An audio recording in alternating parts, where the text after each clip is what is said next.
Well, hey there. Happy Wednesday evening, and welcome to Retro Rocket Live, where we do our best to have a little fun with history and all things nostalgic. You can catch us live normally each Sunday and sometimes like tonight on Wednesday evenings at 7 p.m. Eastern, 4 p.m. Pacific time. And we do have a very special Canvas Clue show for you tonight with 3 fresh new categories centered around the idea of nostalgia. It's all rolled up into one remarkable, fun, and educational game show. Watch our robots paint and listen to my clues, and you all make your guesses, as we will first be counting down the top 20 things that we miss about growing up in the 1960s and 1970s. Then we will test your news IQ with the top 20 biggest news stories from that same period, 60s and 70s. And then finally, we will be challenged as we learn all about the top 20 restaurants and stores from the 1960s and 70s that no longer exist. Now, we're going to be a little loose with the dates on that category, but if you all stick around, we do have a bonus round available if there's any hardcore enthusiasts still with us later on. Now, if I do see a question coming in, I will do my best to address those as we go. So let's say hello. If you haven't yet, say hi in the chat. I see Arena's in the house, and I'm sure others will be trickling in soon. So let's fire up our first round. Let me get the file going for our first game of the evening.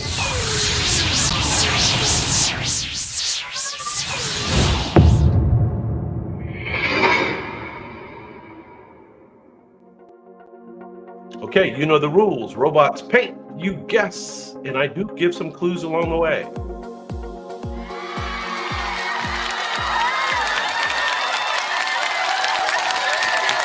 We are going to be doing the top 20 things that we missed about growing up in the 1960s and 70s.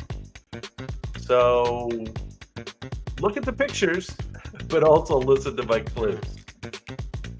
Number 20, spontaneous gatherings filled with music and laughter. And again, we're kind of looking mostly for activities, probably, right? Activities, things we used to be able to do in the 60s and 70s. Everyone brought homemade dishes to share. Streets were closed off, and a celebration without needing any permits. Imagine, no permits. Kids played freely while adults socialized. Now, what do we call this? What did we call this in the 60s and 70s? It was a time when everyone knew their neighbors. Thank Vidal's in the house. Yeah, when he's in the house with the right answer. Very good. Yeah. Hey, Aaron, how you doing? Neighborhood block party. Things we missed from our childhood, the 1960s and 70s. That is exactly correct. Did you know that block parties help build a strong sense of community, especially in suburban areas? Now, does anybody still have block parties? They're rare. They're rare. All right. Let's move on to number 19. Things we miss from the 1960s and 70s. Now, this is not an activity. This is a place. It's a favorite hangout for music lovers, offering endless browsing. The aroma of vinyl mixed with musty paper sleeves. Yeah, most of the ones I remember are pretty musty.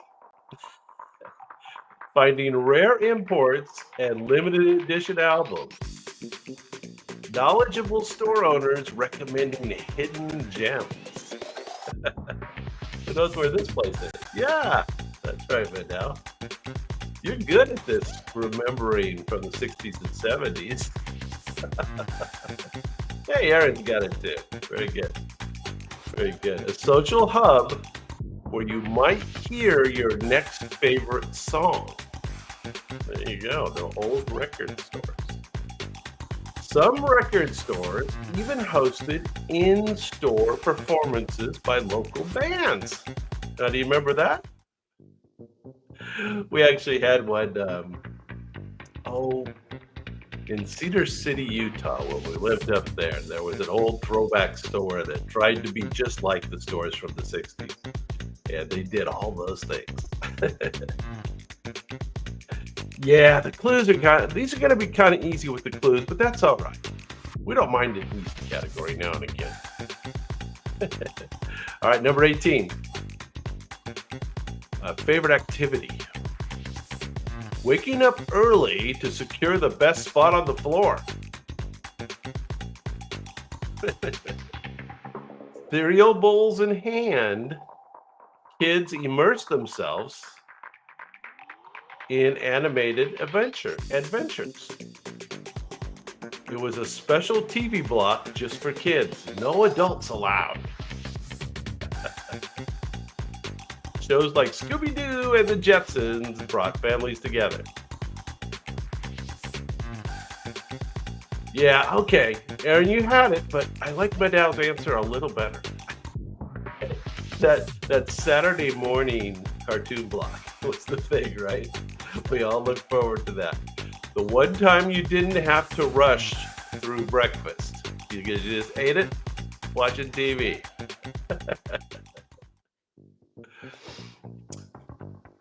So I already made a little video of these 20 items in a countdown format on YouTube, and they don't show it. And I don't know if it's because I have some kids pictured, and so they don't like showing things that have kids. I don't know. They're AI kids, so there's that.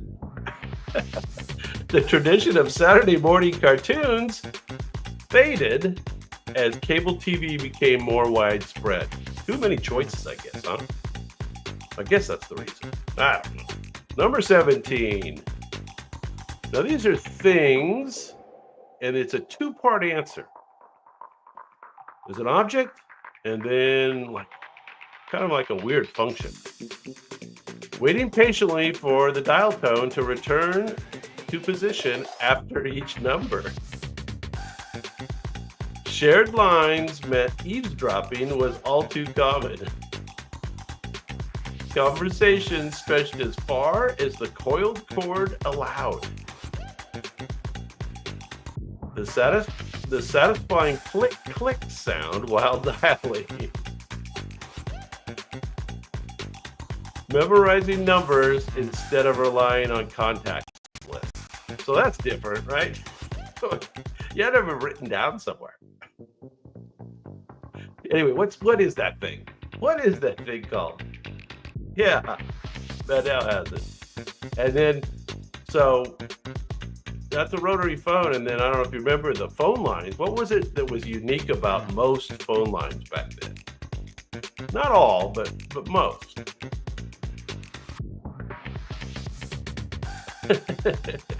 Anybody remember?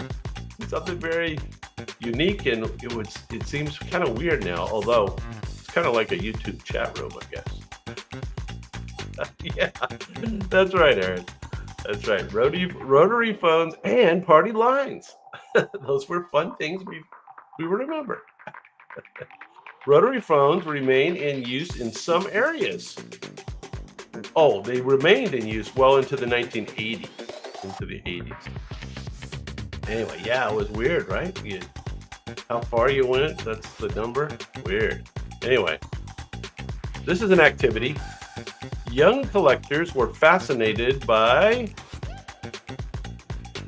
something. Finding rich something felt like a treasure hunt. Many items held stories from historical events. Trading duplicates with friends was often part of the fun. Hobbies often sparked an interest in geography and history. Yeah, hey Jason, what's going on? Yeah, yeah. You in the old days, you could get on there and just listen to whatever your neighbors were doing. Yeah, so we're trying to get two hobbies that kind of go together. So young collectors were fascinated by colorful stamps from distant lands, and then finding rare coins felt like a treasure hunt. So yeah, stamp collecting and coin collecting. The kid with the bow tie is doing both. Did you know that some collections started as school projects and then grew into lifelong passions? Some people still do it today. There you go. Now, this is one of my favorites. We have quite a few of my favorites in here, but this is definitely one of them. Watching movies under the stars from your car. The sound of gravel crunching on as cars arrive, right? They were always gravel parking lots. Tiny speakers. Oh my God. Let's talk about the speakers. Let's talk about the speakers hanging out the car window. Kids in pajamas. That was a rule, right? Kids in pajamas eating popcorn in the back seat. Right. Yes, you are correct, Aaron. We are at the drive-in theater. Double features that lasted well past bedtime. That was one of the good parts, right? Got to stay up late that night. I think I remember as a kid, we usually had a back that could fold down or whatever, and pajamas and sleeping bags, and I'd always crash for the second movie. Just too used to playing too hard during the day, I think. Right? Anyway, you guys all know this is the drive-in theater, and drive-in theaters peaked in popularity during the 1950s and 60s, but many remained open through the 70s. And I do remember taking my kids even. So I don't know when that would have been. 90s? In the 90s. There you go. All right, number 14. So this is a thing. Flipping through pages filled with carefully arranged snapshots. Each photo had handwritten captions or dates. The crackle of plastic covers when turning pages. Yeah. Crackle of plastic covers. Yeah. Real photo albums is what we're looking for. Tangible photo albums, excuse me. Families gathered to relive vacations and holidays. So yeah, everybody sits around and looks at the album together. Good old days. Physical prints that faded over time, but they held precious memories. And then, you used to use that kind of glue, that weird kind of glue, stick them on, and that only lasted 5 years, maybe. You had to glue them again. You remember that? What kind of glue was that? What kind of glue was that? That was weird. What did they call it? Did they call it any kind of special glue? I can't remember. Many families kept multiple albums organized by events or family members. Yeah, a lot of people had a lot of albums. Yeah, so, and some people still have quite a few of them. Other people, have sent away to go digital, right? Now, this is one of the things that you'll remember from the 60s and 70s. Lunchboxes with colorful characters and matching thermos. So I want to hear from you guys what lunchbox you guys had when you were a kid. Did you guys have those metal lunchboxes? And if you did, what was the subject matter on your lunchbox? Sandwiches wrapped in wax paper, sometimes a little squishy. Fruit snacks, homemade cookies, and maybe a note from mom. Well, I don't think I got notes from mom. I'm not sure about that. Like, I would be really sad if I got like carrot sticks or something. Ooh. Trading snacks with classmates during lunchtime. Yeah, that was a good thing. So Scooby-Doo was a favorite, huh? Very good. I can't, I'm having a hard time remembering, but it was like rocket kind of stuff that I had. I might have even had like a Howdy Doody or something. I'm old. So what we were looking for was homemade school luncheon. Was really our answer we were looking for. Many lunchboxes from the era are now valuable collectibles. Did you know that? You still got them? They're collectibles. There you go. You'll have to go out and get some more. I bet they got those at the swap meet over in Pickens, huh, Aaron? I bet they do. All right, this is kind of a thing. Teenagers, and it's an activity too. Teenagers working weekends just to afford gas and parts. Roaring engines echoing through the neighborhood. Classic rides like Mustangs, Camaros, and GTOs ruled the roads.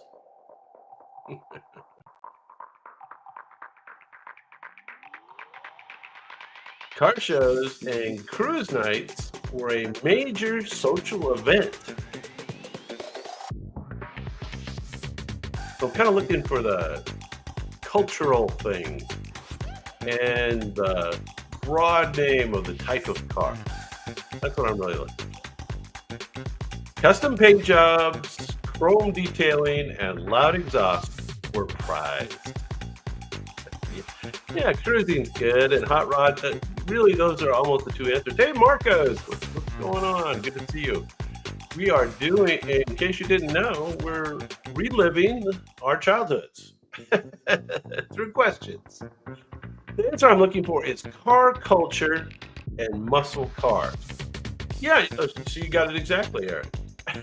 Very good, muscle cars. Yeah. I think we're just surrounding each one of these. We're just trying to relive our past. All right, now this is an interesting one. I'm looking for a specific thing, but it's not an object thing. It's something you do.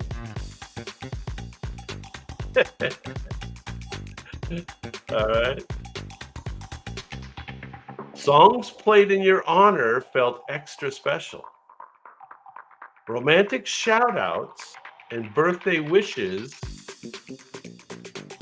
were made public. So looking for the generic name for the doing this, or what this is. Waiting eagerly to hear your name and dedication on the air.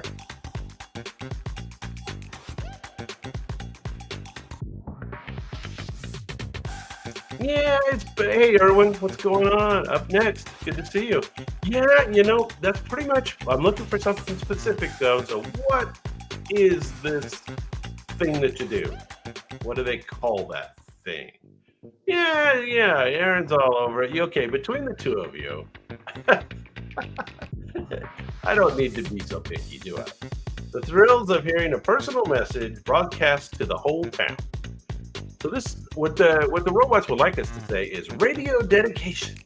Radio dedications. Many stations kept tapes of popular dedication shows, some of which still survive today. So it was like Wolfman Jack, right, with a big dedication show. Yeah, what's going on tonight? Got kind of a fun, different category going right now. This is a favorite one. So I'm looking for the generic name of this activity, or what this is. It's the plural noun. Kickball tournaments during recess that seemed epic. Red Rover, dodgeball were all teamwork and toughness. Sidewalk chalk art competitions between friends. No need for gadgets, just a ball or some chalk was enough. Rivalries carried over from one day to the next. So, what did you What would we call this thing generically? What would be the generic name of all the stuff you see in that picture?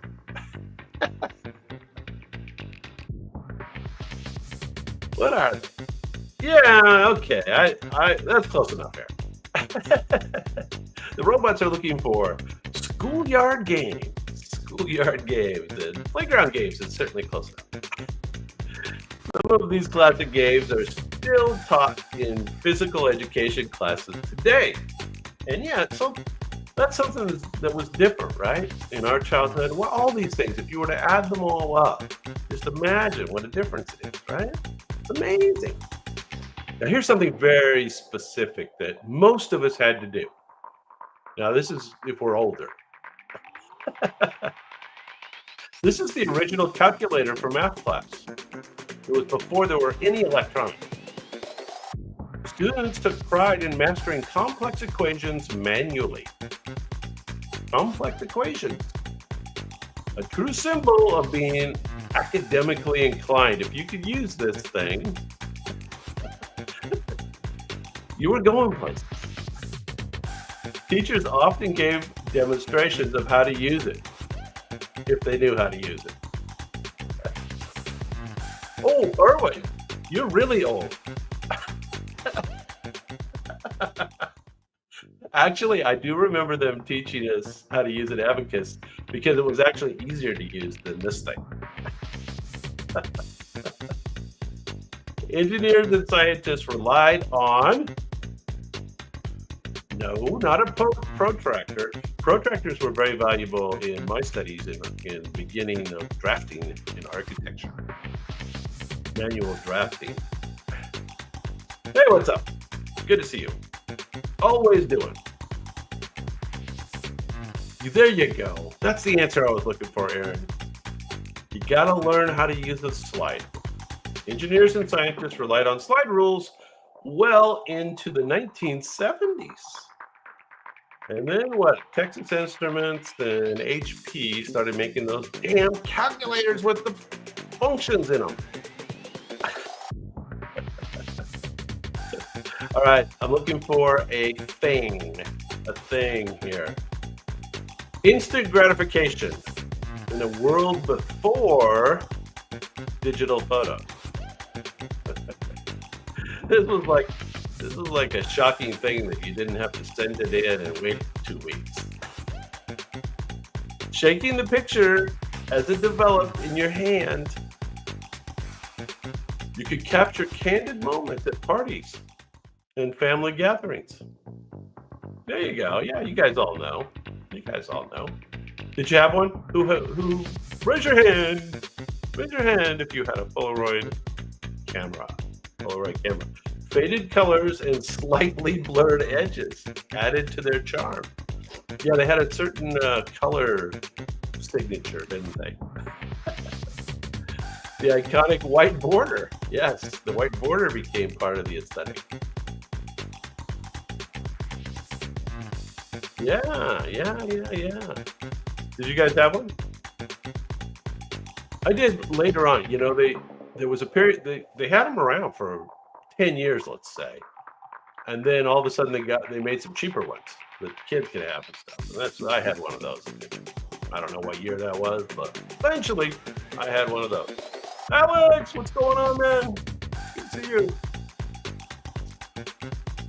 All right, I'm looking for two answers that they're related to each other. You find one at the other. You would walk to the corner store with just a few coins. Glass jars filled with colorful sweets like jawbreakers and licorice. Yeah, they keep everything in these glass jars and you just grab them right out of the glass jars, right? And so I'm looking for kind of like how much do those little candies cost? And what were the stores called where you got them?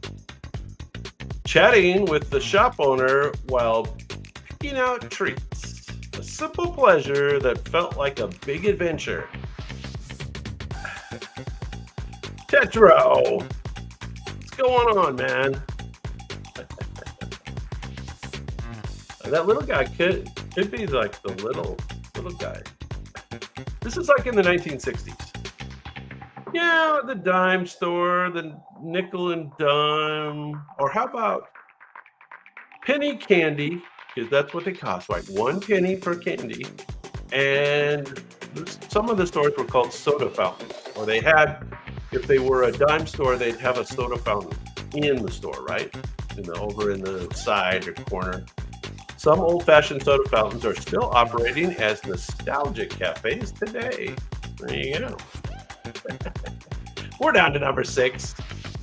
This category is mercifully coming to an end. All right, this is a thing. We all had them. The tactile thrill of unwrapping a new blank and examining the cover art. Carefully placing the needle on to avoid scratches. You got to be careful putting the needle on it. And you got to buy new needles, right? That was one of the big problems. You had a worn out needle. Yeah, that's correct. Memorizing every word and guitar riff from your favorite bands. Reading the liner notes while the album spun on the turntable. And so the answer we're looking for is vinyl records and or LPs. There you go. Gramophone. There you go. I like that. Record player. That's another good name for it. Yeah, definitely. What else do they call those things? That looks like a modern one in this picture, though. This is AI art, and so I think the AI does sometimes mix up the urines. It doesn't remember history perfectly. All right, down to number 5. All right, this is the thing that these people are watching. So family gatherings around the TV for shows like the Ed Sullivan Show. So I'm looking for the generic name of what these shows were. Sketch comedy, celebrity guests, and live musical performances. Laughing at Carol Burnett's iconic skits. You remember all this stuff? All this stuff sounds familiar, right? Excitement when your favorite band performed live. It's a mix of music, comedy, and dance, all in one show. It is the boob tube. And Aaron has the precise answer for us. Not sitcoms, although sitcoms were fun to watch too. But the old variety shows, right? Carol Burnett. There were others, right? Name some other variety shows. Andy Williams Show, Glenn Campbell Show. Even what about before that? Even who else? Bob Newhart. No, that was a sitcom. Bob Hope, I guess. Variety shows were replaced in popularity by sitcoms and reality TV in the 1980s. So it went variety shows, sitcoms, reality TV. Kind of went downhill.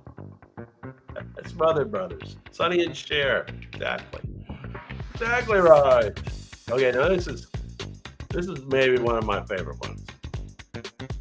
These last few are, I remember all of them. So I'm looking for kind of like an activity, but then tell me more about it. Tell me more about the activity. Exploring the entire neighborhood without adult supervision. No helmets. No cell phones. Just the wind in your hair.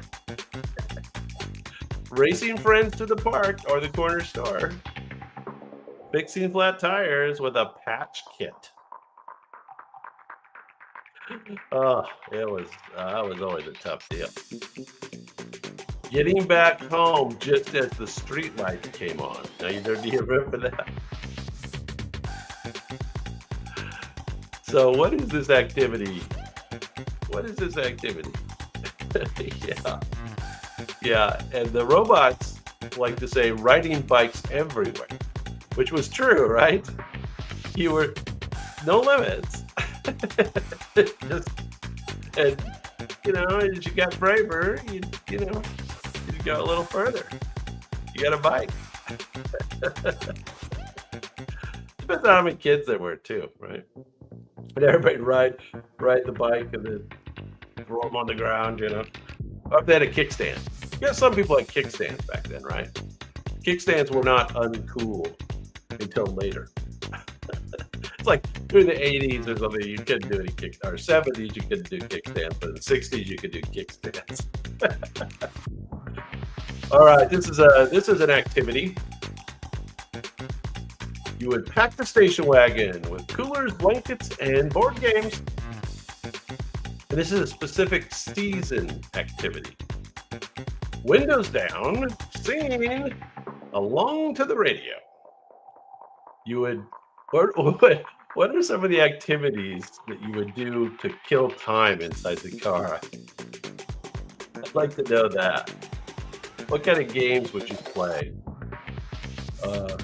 So the overall answer right now is summer road trips. You're packing up or go away for a week to go to Aunt Betty's or wherever it is you're going.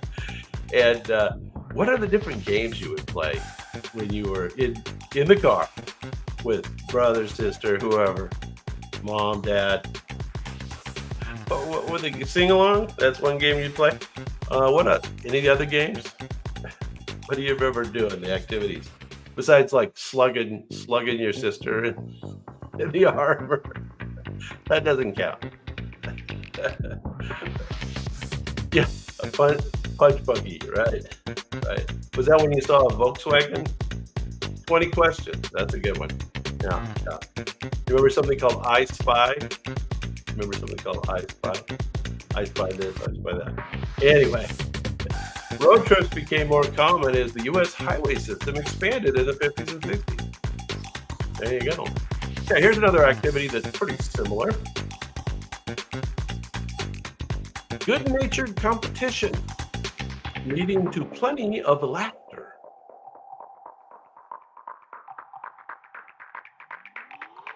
I guess I'm looking for a thing that is an activity thing. That makes sense? Arguments over rules followed by lighthearted reconciliation. That sounds familiar. Homemade snacks and drinks on the coffee table, creating inside jokes that lasted for years. There you go, Aaron. Very good. Very good. Now, if I did these same questions where my wife and I used to live in Utah, they're very familiar with it. and most of us growing up in the 60s and 70s were too. So we often say that most things in Utah are 20 to 30 years behind the rest of the country. Anyway, yeah, family game nights is the exact right answer. You had it. Some classic board games from the 60s and 70s remain bestsellers today. Anybody have favorite games they used to play? All right, we're down to the last one, and I'm looking for a specific title for this because the specific title is what's important. All right, so the specific title is super important in this. Leaving the house after breakfast and not returning until dinner. This is part of it. Building forts, climbing trees, and creating imaginary worlds. Roaming the neighborhood with a pack of friends. No cell phones or GPS, just pure freedom. Inventing games on the spot and making the most of summer days. Now, what do we call this? What did we call it? Or what's so good about what this was? What is it about it that was the best angle? It's play, right? We're playing, but a specific type of play. It is What kind of plane? That's the answer I'm looking for. Modern parenting norms have shifted, but some communities are reviving the spirit of the fish. Now, tell the play, Aaron. That's weak. I'm looking for the strong answer. Unsupervised play. Unsupervised play. So, some communities are reviving the spirit of unsupervised play.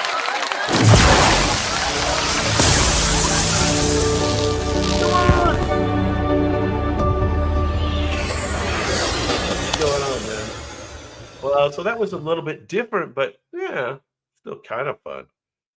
We all remembered a few things. Okay. Let me just jump right into the next one, huh? The next one is 20 biggest new TV news and stories from the 60s and 70s. So we got to remember our news, and then we're going to tell some clues and things about it. So it'll be a little more what we're used to. That one was a little hard compared to what we're used to. Or we usually do.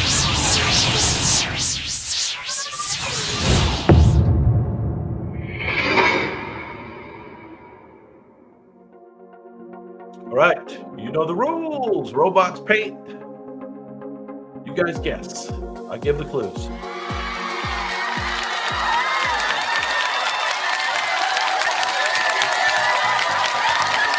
Let's do the top 20 biggest TV news stories from the 60s and 70s.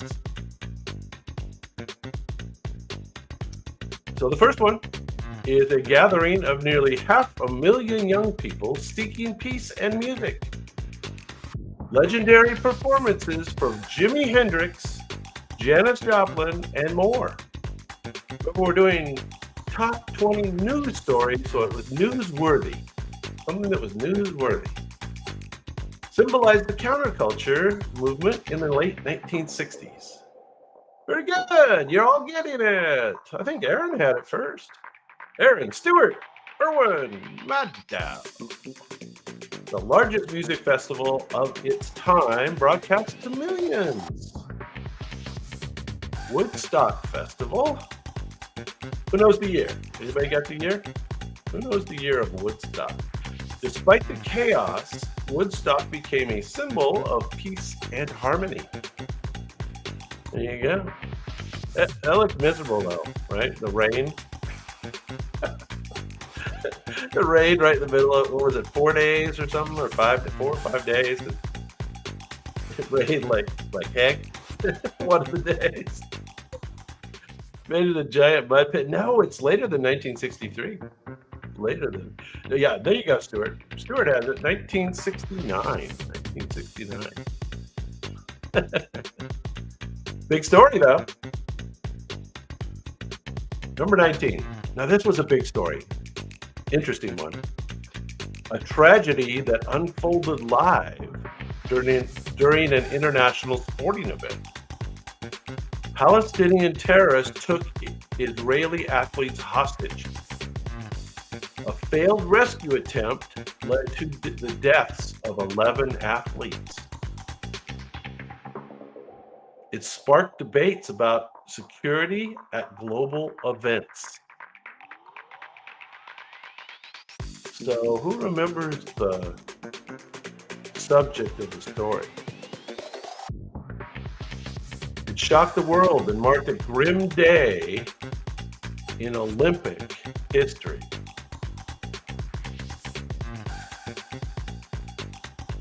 Well, that's not quite it, Stuart. You've got the idea. So, I guess, I don't know if I'd call it hijacking. Although then hijacking became quite the popular thing right after that, or right before that. This was the Munich Olympics massacre, where they came in and, kidnapped and then killed a lot of those athletes, and then the Israeli Mossad, went out and just killed all the terrorists, and that's how it ended. There was no negotiation. Yeah, that's it. That's it. You guys got it. You guys all got it. This event led to a major security overhauls for future Olympic Games.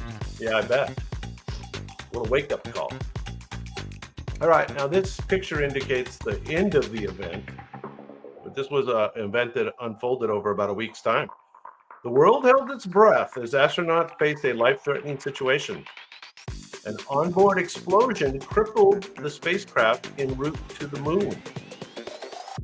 Houston, we have a problem became an iconic phrase.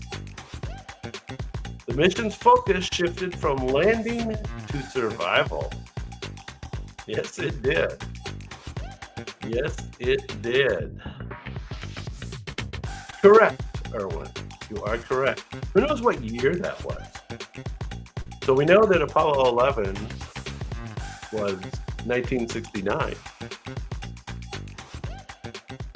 And the mission's successful recovery, which we see here, was dubbed a successful failure. There you go. Well, yeah. I mean, talk about. I mean, how many bad things and how jerry-rigged they had to do things to get back. It was just insane. It would make a great. It'll make remakes. I mean, I know they've made the movie, but yeah, it was 1970, so it was just the next year. I guess Apollo 12 was in between there. So, number 17. This was a big news event, and changed the world, really. A groundbreaking diplomatic effort during the Cold War. This marked the first time a U.S. president did something. It helped open diplomatic relations between two superpowers.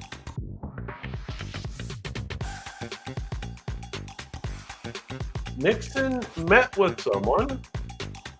The handshake symbolized a new era. So there's Nixon, and he's shaking hands with somebody. Anybody remember what was a huge news story? 1972? 1972? No, it's Nixon. It's Nixon, and it's a groundbreaking diplomatic effort, and he helped open relations between two superpowers. Nixon met with Chairman Mao Zedong in Beijing. So Nixon visits China. No. It's Nixon visits China. This is much earlier than the wall falling and all that. Much earlier. This paved the way for China's modernization and global integration. There you go. Picture wasn't too good, right? And I had to be vague on the clue. All right, this was a huge news story. A little more fun. America was swept away by an unexpected musical invasion. 73 million viewers tuned in to watch four young Brits.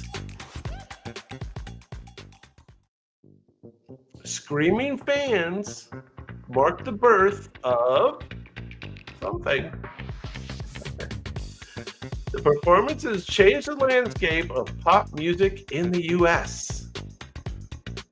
Yes, yeah, everybody's getting it. Aaron, Meadow, Erwin.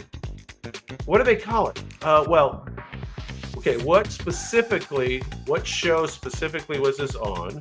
What year was it? And what did they call the movement that it kicked off?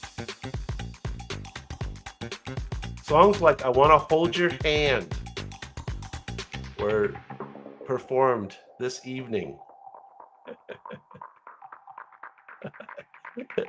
Slipknot. This is the Ed Sullivan Show. The Ed Sullivan Show It kicked off something called Beatlemania, and the year was 1964. There you go. All right. I think the internet's just a little slow tonight because you guys are getting the answers, and they're coming to me a little late. So Rhombus is in the house with the right answer. And say Aaron had it too. Very good.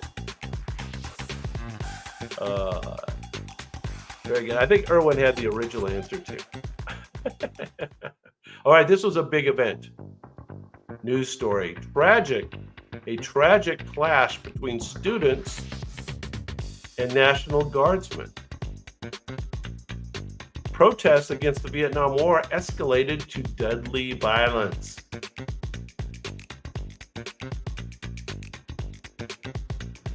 Protests against the Vietnam War escalated to deadly violence. I said that. I'm on repeat. I'm stuck in a glitch. 4 students were killed and 9 others were injured. Correct you are, Erwin. Aaron.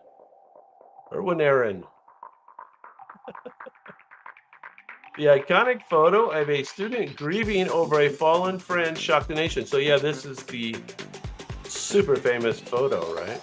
Super famous. The event, or infamous, we might say. The event fueled anti-war sentiments across the country. So yeah, this was a big deal, right? Big news story. Big news story. Kent State shooting is correct. 1970. The song Ohio by Crosby, Stills, Nash & Young was written in response to this. Ohio. Yeah, there you go. This is an interesting one. An heiress abducted from her apartment by a radical group.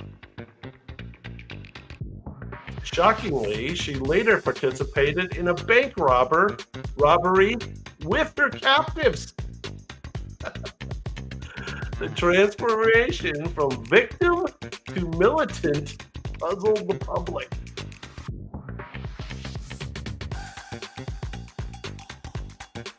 Oh, really? You had a high school teacher that was there. That's crazy.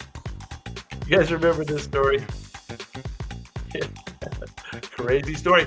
And do you remember the name of the militant group that she joined? Very interesting stuff.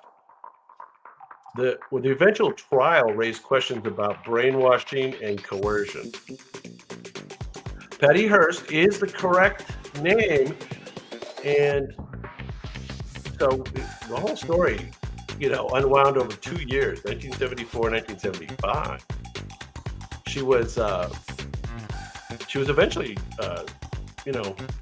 freed.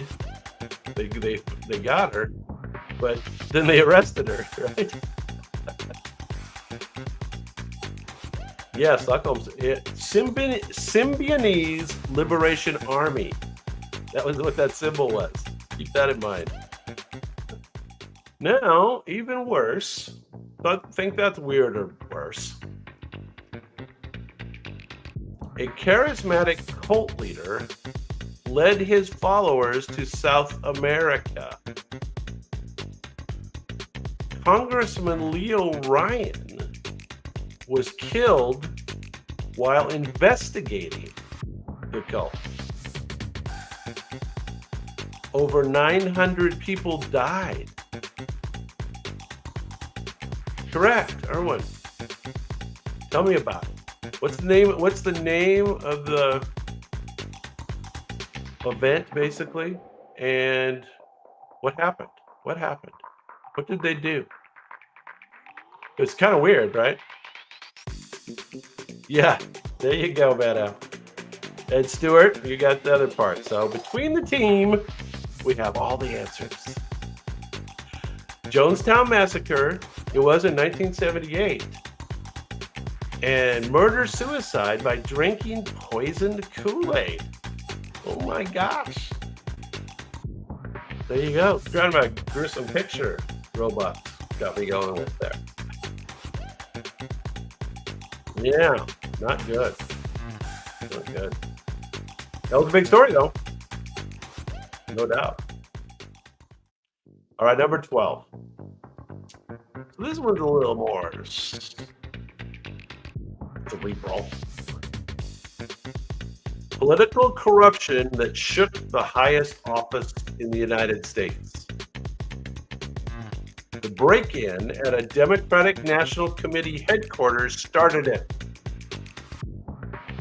Investigative journalism from the Washington Post revealed shocking details. Oh, you guys got it pretty fast. Can you tell what the picture is? A little bit.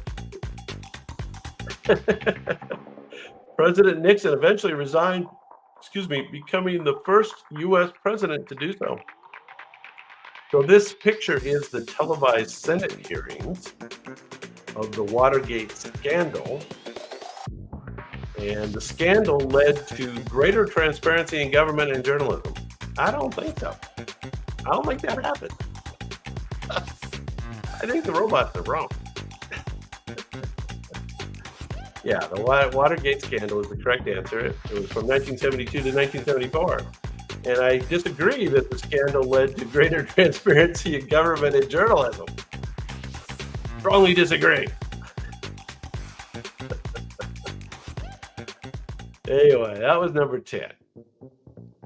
Or number 12, excuse me. Number 12. We're down to number 11 now. Next. All the President's Men, yeah. Movie about it, all of it. All right. We haven't been gruesome enough. So, 60s and 70s. Weird time. A series of brutal killings shocked Los Angeles.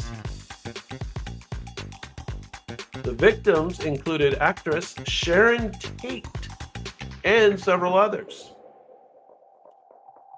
The bizarre trial captivated and horrified the public. Correct, you are, Maddow. Yeah, Frost Nixon movie. Good movie. Definitely a good movie. For sure. Correct, yeah. Correct, Alex. Not Marilyn Manson, though. That's a different Manson. Although they look a little bit alike. Marilyn Manson and Charles Manson. And they're not related. Not related. We'll try to make it more humorous. Charles Manson led a cult-like following responsible for the murders. This is the Manson family murders. Who knows the year? Anybody know the year? Who knows the year? Manson family murders. Everybody got it. Yeah, sad story.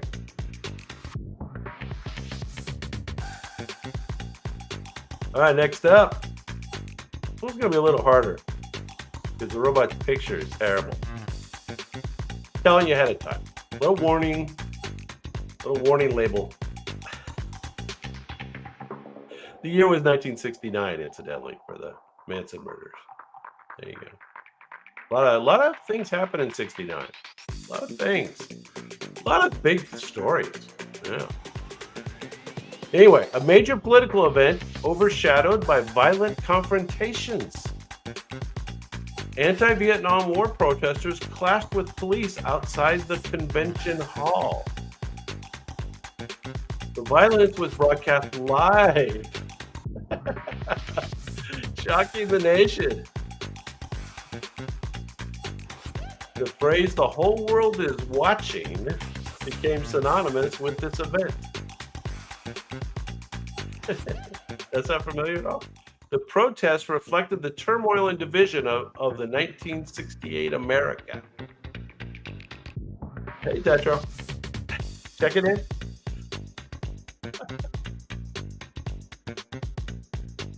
Hitler does not make an appearance tonight.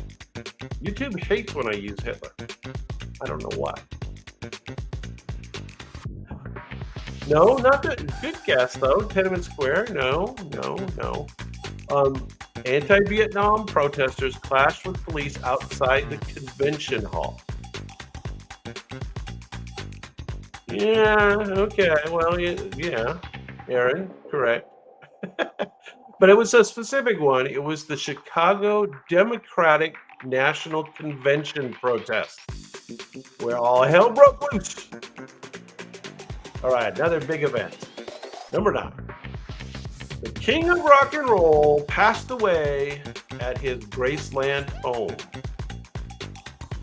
Well, that kind of gives it away. Fans around the world were devastated by the news. That was not a good clue, Robot. Just FYI. Spontaneous vigils were held at the Graceland and beyond. Yeah, so Elvis Presley what?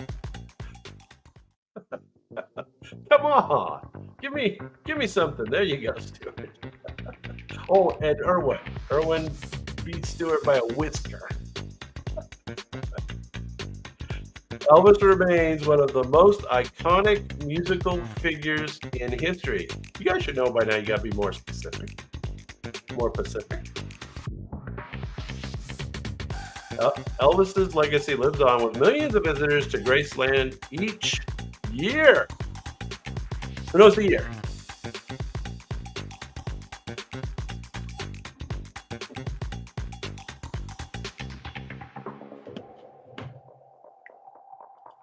Let's put my face up there where it belongs. Correct? Oh, no, not quite correct. Very close. 1977. 1977. All right.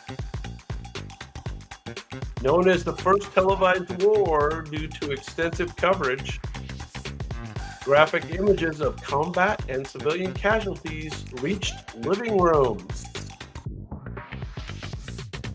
Public opinion shifted as the brutal realities became evident. Correct.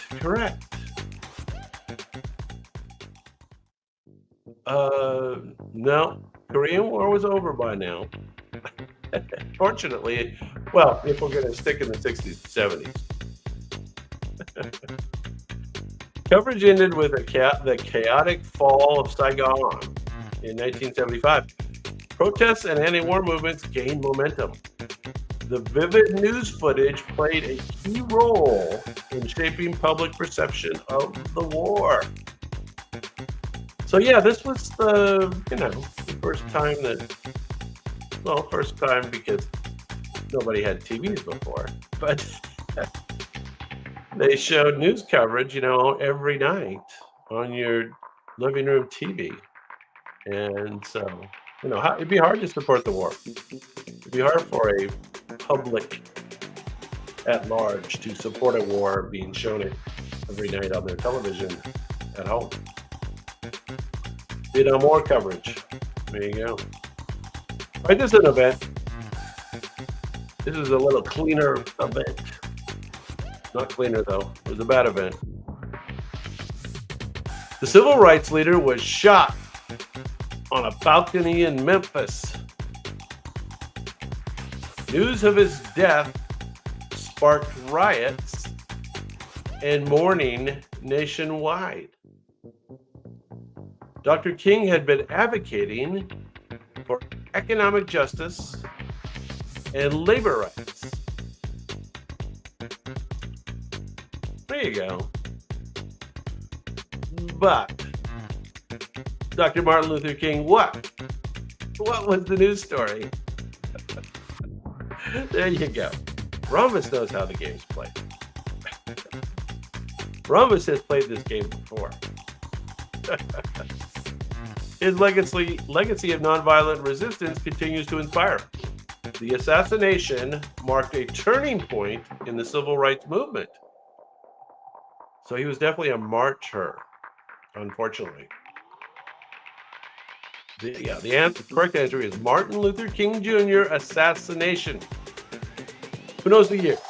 Anybody know the year?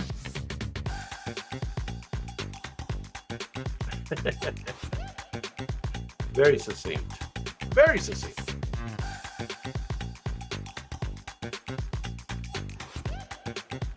All right, this next one's related to one of the previous ones, but it's not exactly the same.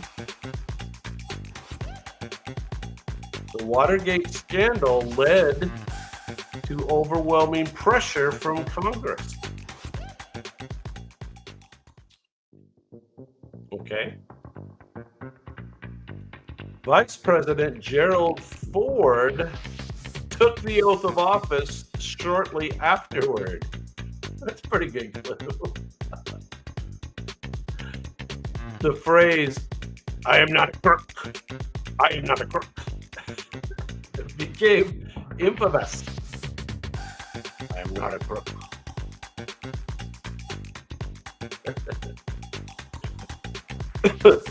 No, Nixon was not impeached, Erwin. Nixon was not impeached. Learn something every day on Retro Rocket Live. Stuart, you have the correct answer. 68 was the correct date on the previous one, in case you guys are still care. Picky Dick gets the boot is another way to say it. I like it. That's gonna be a new way to play the game. Is name 5 ways to say the same thing. But Stuart's is the more succinct this time. Nixon resigns, of course, and Ford later pardoned Nixon, a move that sparked controversy but aimed to heal the nation. Now, we're almost finishing this next one, so we better get to it. This was a big event, and we kind of put 2 together because they happened just weeks apart. Both were part of the infamous 27 Club. One was in London, one was in Los Angeles. No, we did Woodstock earlier. Were you not here for Woodstock, Roman?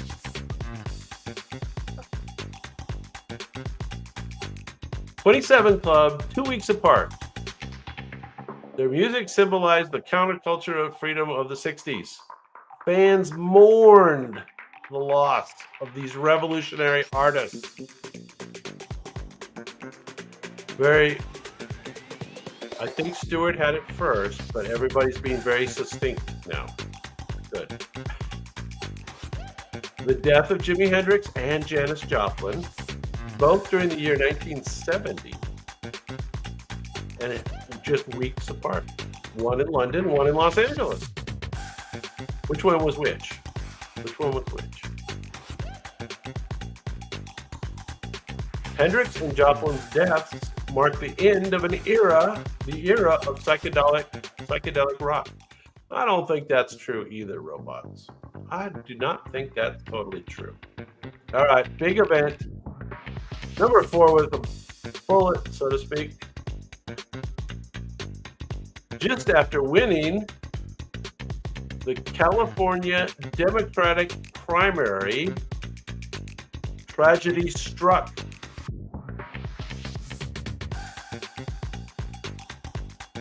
The nation watched in disbelief as his death was confirmed. He was seen as a symbol of hope and change during turbulent times.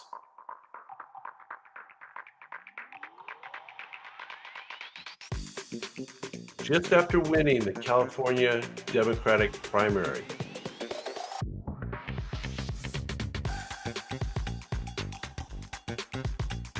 This stunned the American public, following just 5 years after his brother's death. Correct, Erwin. Correct, Erwin. And you're even more succinct than the robot's correct answer. Using abbreviations, of course. The assassination of Robert F. Kennedy was the thing we're looking for. And because it was part of the presidential election, 1968 is the year.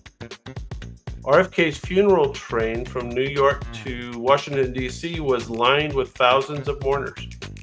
Little known fact.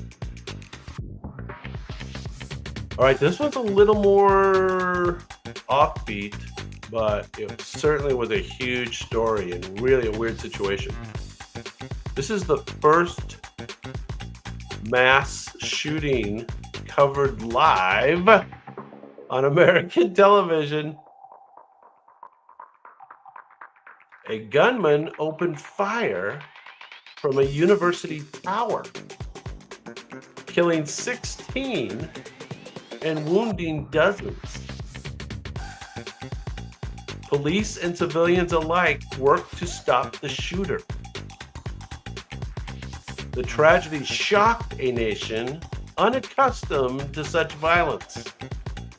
Well, I think that violence always happened. It just wasn't live on television.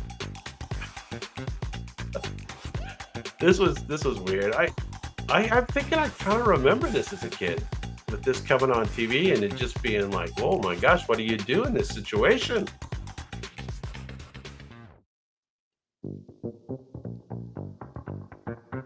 Yeah, okay. Or when that's a pretty generic answer, do you know, can you say anything about the name of that building maybe? This is known as the Charles Whitman Tower shooting. Charles Whitman Tower shooting, 1966. The incident marked the beginning of modern SWAT team tactics. There you go. I think you'll get this one. Everybody knows this one. A shocking event that brought the country to a standstill.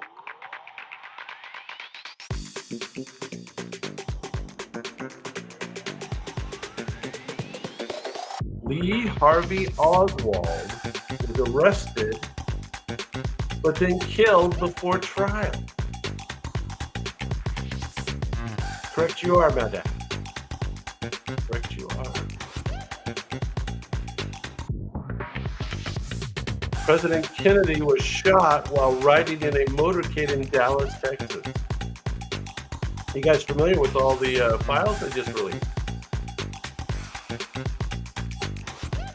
Conspiracy theories have surrounded the event for decades.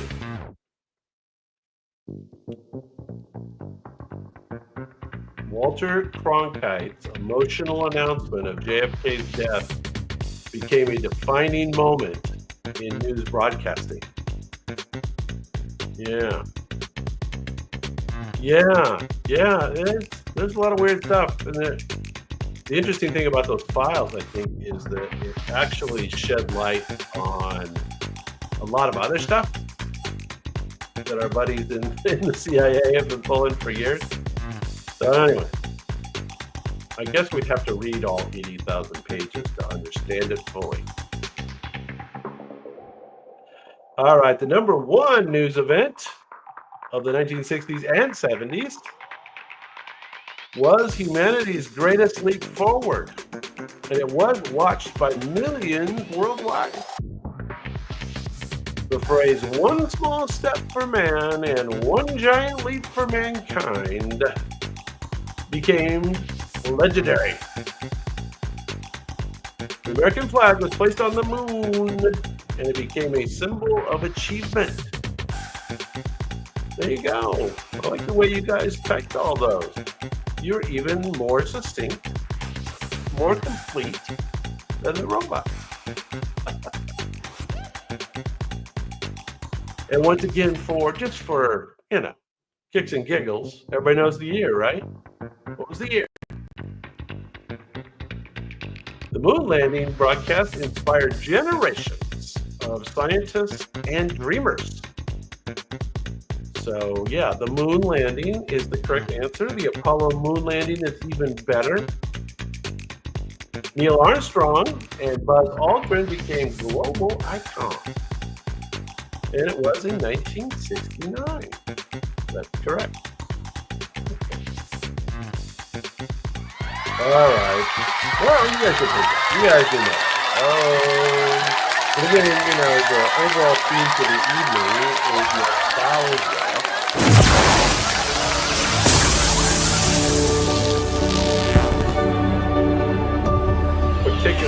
nostalgia for the 1960s and the 1970s. All right, let's now this next one. I'm warning you ahead of time. It's going to be a little hard, but let's just learn things and have fun. Here we go. Hang on.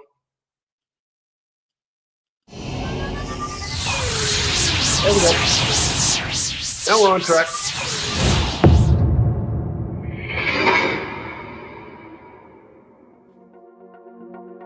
Y'all know the rules. Robots paint.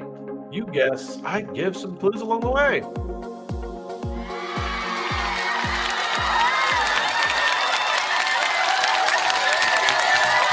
Okay.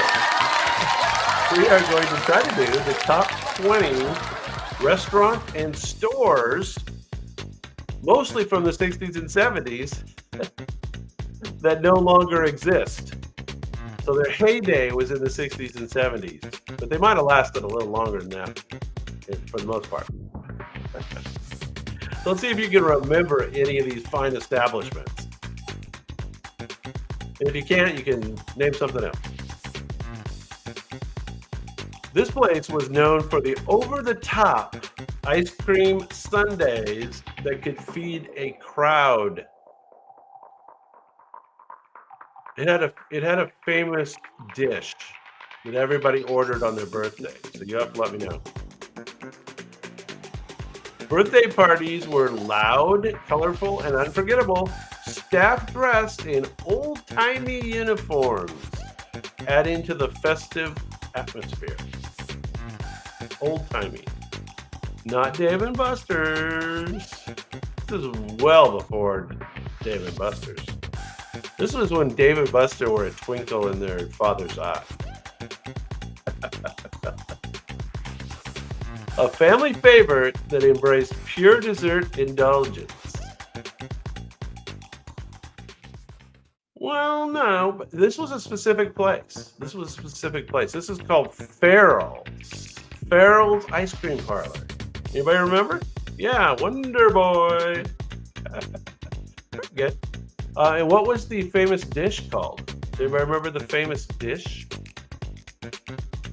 What's the famous dish? And when you got it, it came with all the people and then like sirens and bells, and you were almost afraid to order it. It was called the Zoo. The Zoo. And like it was enough ice cream for like 10 people, 12 people. Yeah. All right, what's this place? What's this place called? It's famous for its bright orange roofs that signaled comfort and consistency. Its famous dishes were fried clams, frankfurters, and 28 flavors of ice cream. It was once the largest restaurant chain in the U.S. during its peak. Everybody remember the name of this chain? Yeah, sorry that it's a little American-centric.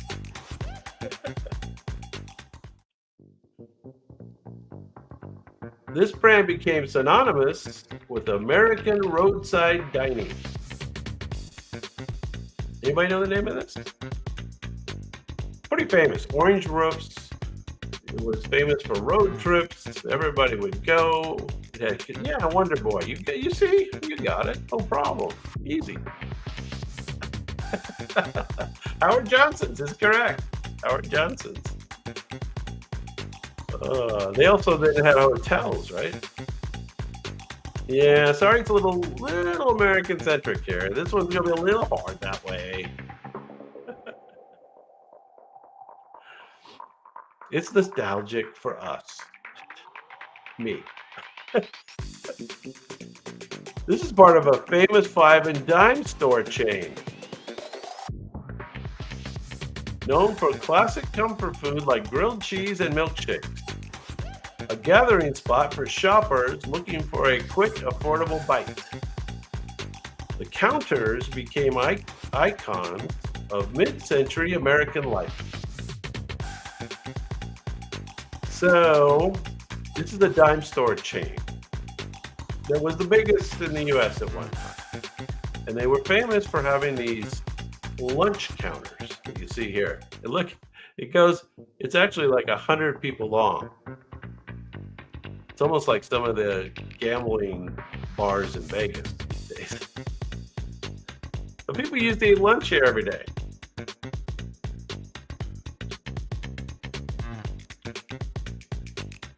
Yeah, I forgot where it wore, Rhombus.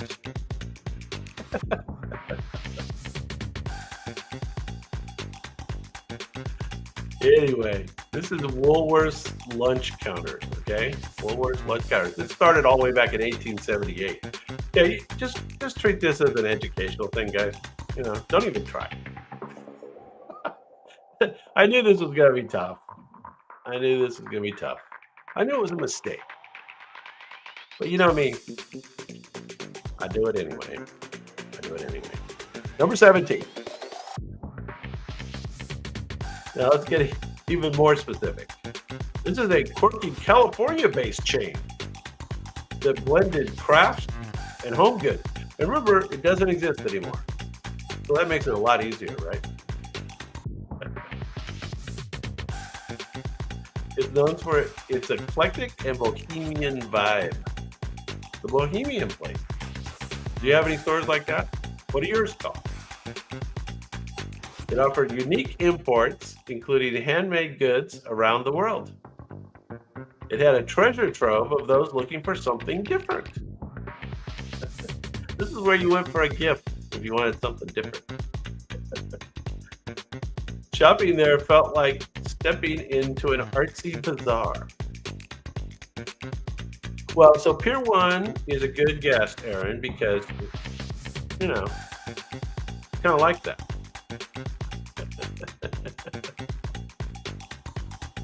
But it's not Pier 1. It's before Pier 1. It's like what Pier 1 was based. Pier 1 kind of took over for this store, to be honest. This was called Akron. Anybody sound familiar to anybody? The Akron stores. Akron.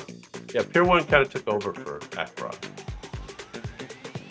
Now I have to admit, this next one I didn't even know. But so it started in 75, so it barely qualifies for our category. It didn't close till 2004. And it is a festive Mexican restaurant known for chimichangas and fried ice cream. Sounds horrible. The lively atmosphere made it a go-to spot for celebrations. Bright, colorful decor matched the bold flavors of its dishes. Salsa and chips were unlimited. Don't you hate the places that charge for chips and salsa? What do you guys think? Shouldn't charge for chips and salsa, should you? Yeah, all our countries have been taken over by lunatics. Right? They have. All of them. This brand also sold its salsa in grocery stores. And maybe the salsa you can still get today. So, I gotta admit, I never heard of this place. This was Chi-Chi's. Chi-Chi's Mexican restaurant. Chi-Chi's was one of the first chains to be popularized Mexican food in the U.S. Got me. Anyway. Now, I have heard of the next one. And the next one did start in 1954. It lasted all the way till 1996. And it was a fast food pioneer that introduced the original kids meal, the fun meal. The fun meal. This is the original fun meal. Known for flame-broiled burgers and affordable prices, the Works Bar allowed customers to customize their burgers. It rivaled McDonald's during the 60s and 70s. And it was eventually acquired by Hardy, which led to its decline. I like the way the robot threw that in. All right. This is kind of tough on me too, guys. I have to kind of carry all the jokes and stuff. Maybe I'll just read your chat. So you guys better be funny in the chat. I'm just going to read your chat. Big Boy. Well, hang on to Big Boy. Hang on to Big Boy for later. This was Burger Chef. Burger Chef. Nobody knows it. Nobody knows it. Burger Chef. Well, if you didn't know that one, you're certainly not going to know this one. But let's learn something here. Okay. This was once the largest grocery retailer in the United States. Okay. It's known for its signature 8 o'clock coffee. You ever heard of 8 o'clock coffee? I don't know. I don't know what that means. But classic supermarket feel with wooden floors and hand-packed groceries. Some locations had in-store bakeries and butcher counters. So this is the original place that everybody tries to kind of copy in a cheap, modern way now. This store declined as larger supermarket chains took over in the late 20th century. 8 o'clock superette. I've never heard of that, but that sounds pretty interesting. So, and I've never heard of this either, but apparently this was the largest grocery retailer in the United States up until late. Started in 1859. The store kind of looks like it's 1859. The Great Atlantic and Pacific Tea Company. The Great Atlantic and Pacific Tea Company. Learn something every day on Retro Rocket Live. Oh, it was founded before the Civil War. So there you go. Now, the next one you might be able to get if you can read the robot's art, because eventually the sign is towards the top of the picture. So watch for that. This is a legendary retail giant with a famous rivalry with Macy's. Now, this is a well-known name. Known for extravagant holiday window displays. So this is the original place that was known for the huge fashion windows in New York. Immortalized in the classic Christmas movie Miracle on 34th Street. But it's closed now. It started in 1887. It offered a wide range of goods from fashion to home essentials. Now, it had a slogan: nobody undersells somebody. And supposedly that saying became iconic. Nobody undersells. Aaron, did you get that last one? Can you read the sign on the top? Gimbel's Department Store. Closed in 1987. Made it all the way from 1887 to 1987. So 100 years. Gimbel's. All right. Now, I don't know if this made it overseas or maybe to Canada, but this was mostly a breakfast and lunch restaurant, although they were open for dinners too. And it was kind of the model for what later became, Denny's? Denny's? Remember, we know Denny's, right? This is a pancake house chain with tiger-themed decor and controversial branding. This picture has actually been whitewashed. It's known for a hearty breakfast plate and its signature pancakes. At its peak, it had more than 1,100 locations. There you go. Not Chonies, not Stoners. Good guess, though. The name combined the founders' names but faced backlash for racial implications. So the name was very racist. Some locations were rebranded as the Jolly Tiger to distance from the controversy. This was called Sambo's. Sambo's. Does anybody remember it? Sambo's. Look that up. Google that. One original location is still open today in California. There you go. I think it's in Palm Springs, California.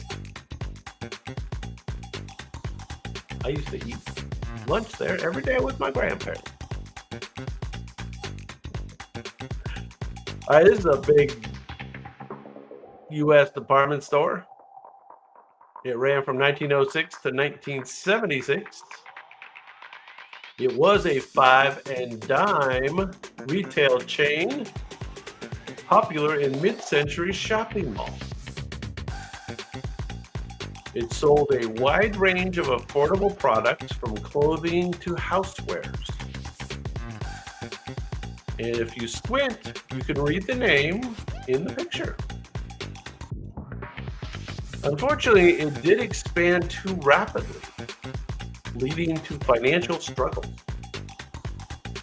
And it did declare bankruptcy in 1976, marking one of the largest retail failures of all time.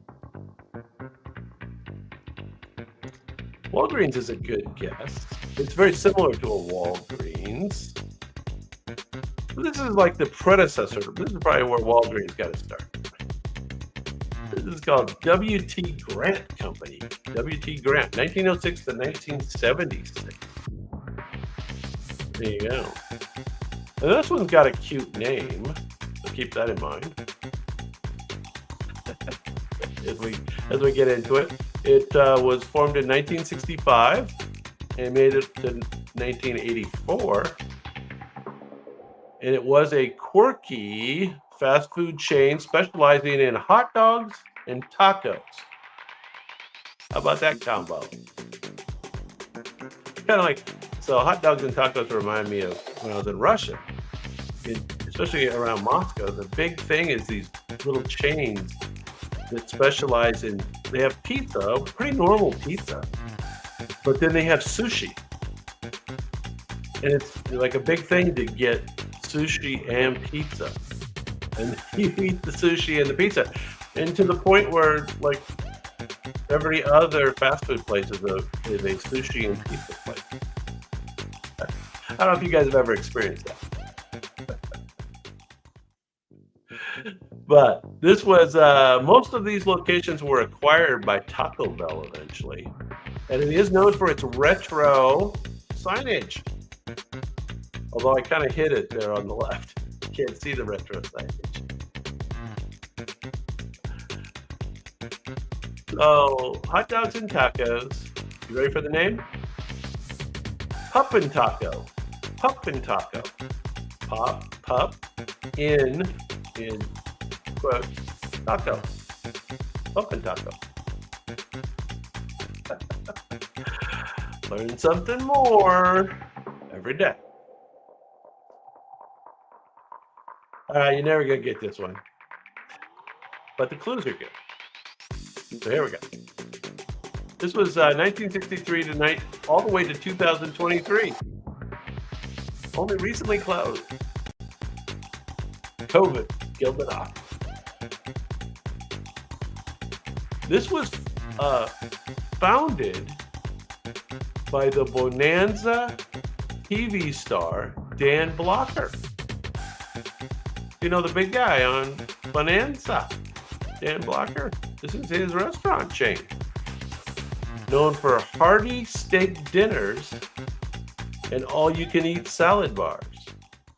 Now, he did pass young, right? So he ate too many of those steak and potatoes. Yeah, you got that one. Rumbus. Very good, Rumbus. Now they had a sister chain that was also associated with the name of the show. So Bonanza was indeed the name of the show, so Bonanza Buffet. And then some of them are called Ponderosa. Ponderosa. Yeah, very good, Aaron. You had it. Ponderosa Buffet. Correct. Some Bonanza locations are still operating in rural areas. Do you know where one is, Aaron? I don't know. This next one you might get. You may get this. And the picture is not the restaurant, but it's like the key to the restaurant. The picture is like what was special about this place. It's a classic American drive-in famous for root beer floats. Car hops served frosty mugs right to your car. On roller skates. Originally. Later on, not on roller skates. Burgers, fries, and hot dogs made it a family favorite. And it's known for its signature A&W root beer. So what's the name of the restaurant if it's known for the A&W root beer? What kind of clue is that, robots? Got to question that. Many locations transitioned away from the drive-in format over the years. Oh, great. They just turned into regular sit-downs. Yes, correct. No, hang on to that big boy, though. Hang on to that. A&W is correct, though. A&W drive-ins started all the way back in 1920. 1920. A&W is credited with being one of the first fast food chains in the U.S. There you go. And they would put that tray on the side of your car. Scratch the hell out of it.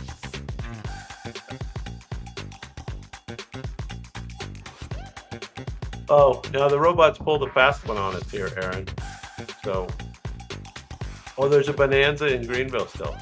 Well, so this next one is actually listed as the Ponderosa Steakhouse. I'm going to give the answer away right now. And most of the locations are closed. And like we said, it is similar to Bonanza. It offered budget-friendly steak dinners. It featured a buffet line where customers could pile on the sides. It was popular with families for its affordable meal options. At its peak, it had hundreds of locations nationwide. Its decline mirrored the struggles of other buffet-style chains. So, who remembers the name of another chain that is probably more generic, but to these Bonanza and Ponderosa, that's really the most famous chain?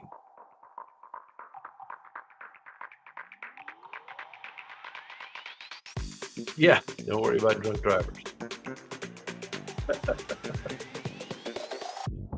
That was the other place where you could go and get the beer. You can still get beer through a pass-through window. The Sizzler. Everybody remember the Sizzlers? Sizzler restaurants. That's the big buffet style, right? All right, I think you remember this retailer. Most people will remember this one. And I'm not sure what they still don't do mail order, but I'm not sure. This was once America's largest retailer. It was selling everything from clothing to appliances. Now, this picture is one of their older downtown locations, but they were in all the malls around the country. And it's famous for its iconic mail order catalog that brought shopping to rural areas. So people used to order you could order a house in this. You could definitely order metal siding, but you could order a house if if you wanted to in this catalog. Very good, Aaron. The Wish Book, remember the Wish Book? Was a holiday staple for generations of kids. There you go. The decline came with the rise of big box stores and online shopping. Yes, indeed. Seems like the decline came before that. Seems like they just never modern. Not sure. Some Sears kit homes still stand today as cherished historic properties. Oh, so if you did a Sears kit home, you could be on the register. There you go. All right, we're thankfully down to the last five. The last five. All right, here we go.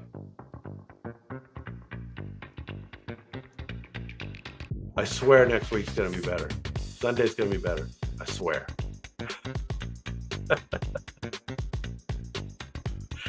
This was a lively pizza spot known for its old-time ragtime music. So this is the place that had the old piano with the punch paper going through it. Right? Ragtime music and family atmosphere. Popular for its thin crust pizza. This isn't the like Chicago style or the New York style or whatever the different styles are. This was the thin crust modern pizza. And then they had fried chicken and mojo potatoes.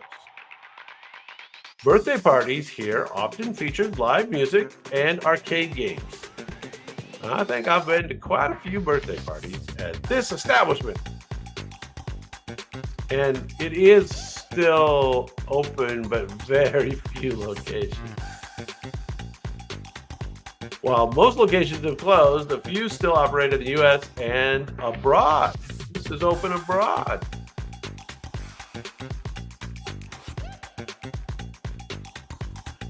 Nobody knows. Shakey's Pizza, ragtime music, player piano. No?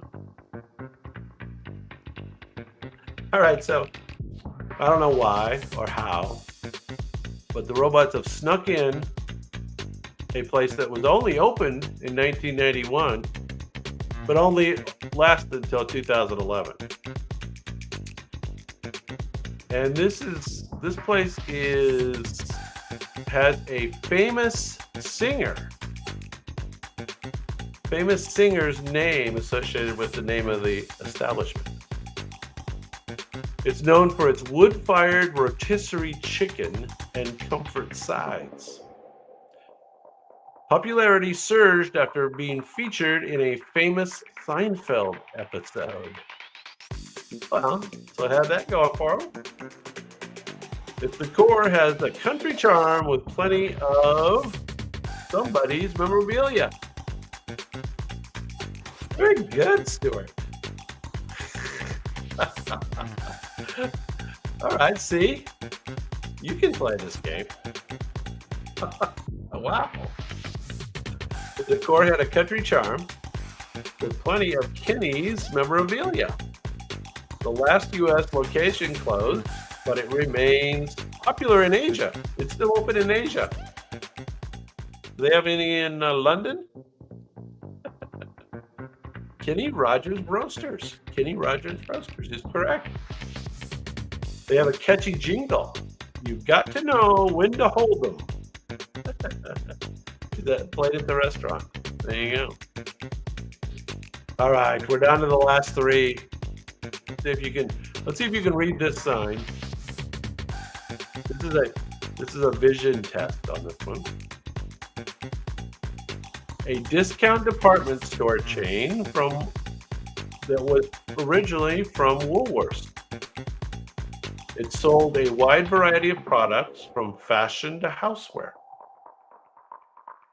Many locations featured in-store restaurants or cafeterias. I know, a lot of places used to do that. Some places are going back to that, right? Costco does that. But Costco hot dogs or pizza if you're in America. Known for budget-friendly prices and practical shopping experience. Eventually closed due to competition from newer box retailers. Same old story. Now, they were open from 1962 to 1983. All right, somebody can read the sign. Good job. Kenny Rogers moved to, hey, Christopher, what's going on, man? Moved to the Philippines, huh? Cool. Good idea. Good move. We all should move to the Philippines. Has anybody thought about moving to the Philippines? Oh, cheaper over there. Woolco is, of course, correct. Very good. Last two. We're going to make it. We are going to make it after all. What's that theme song from? We're going to make it after all. What's that from?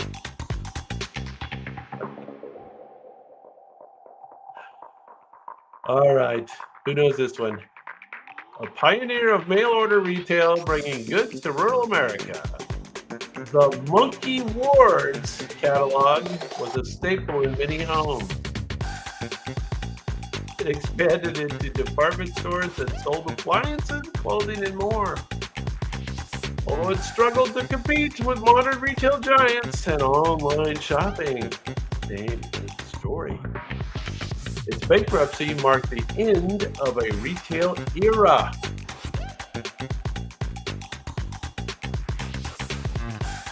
Thank you.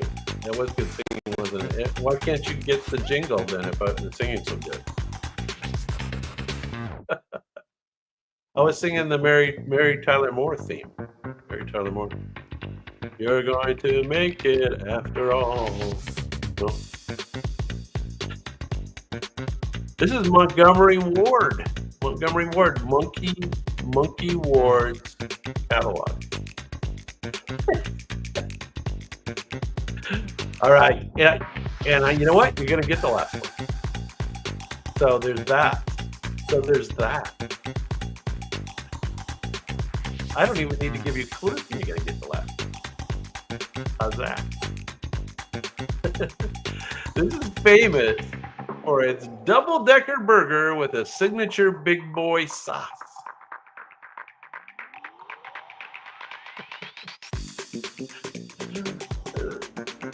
That's not quite right, though, Thomas.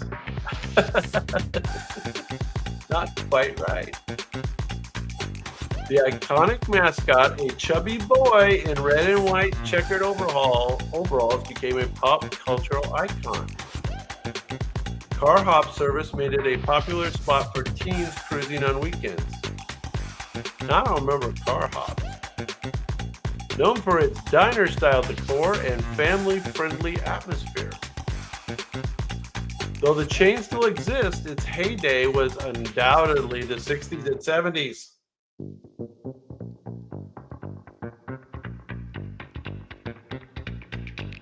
Now, so I don't know. Do some of the places now stay open and under just the name Big Boy? Because Stuart has the correct answer.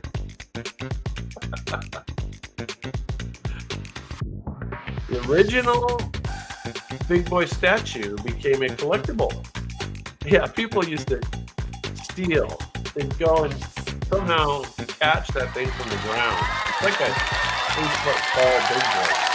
And they steal and put them in their truck or something. Bob's Big Boy. Bob's Big Boy started in 1950.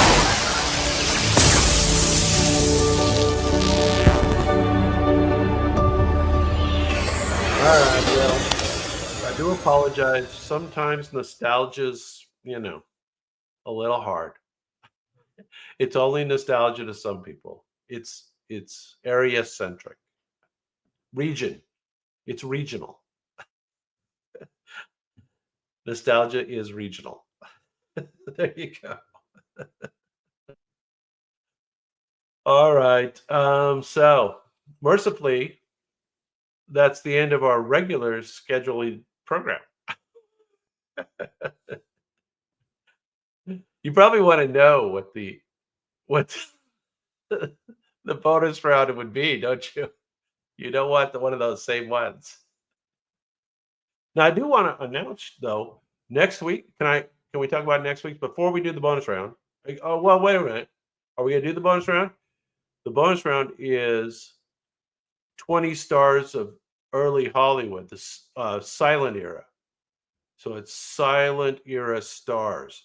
Now we did do this about 3 months ago, and so you may remember a little bit, or you may not. But if we're going to do the bonus round, it is 20 stars of the silent era of Hollywood. It's the biggest stars of the silent era, so you may get a few. And you got a few last time. So I only have one thumbs up so far. Only one so far. So there's that.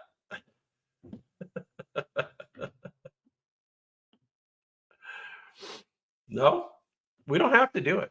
We don't have to do the bonus round because it's the bonus round. We can call a merciful end to the evening. Let me tell you about what we're going to do next week, though, because I think you're going to like it a little better. I think. I hope. Okay, I got two thumbs up, so we'll try it.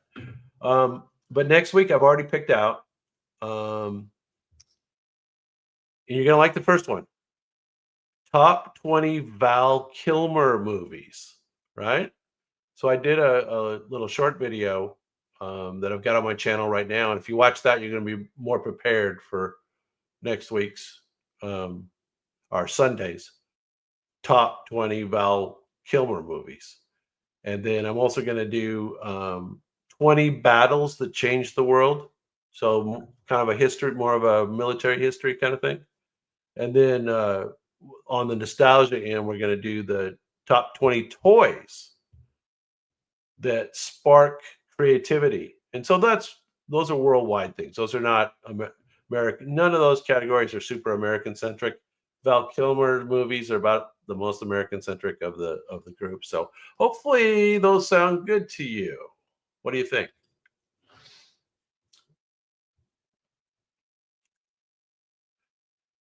Well, since the Prince of Egypt is a cartoon, he's not physically in it, but he actually voices two of the characters, and he was very well received for it. Yeah. All right, let me get the last round started. Hopefully, you like those ones for next week or for Sunday. Let's see here. Yeah, I think it's right here.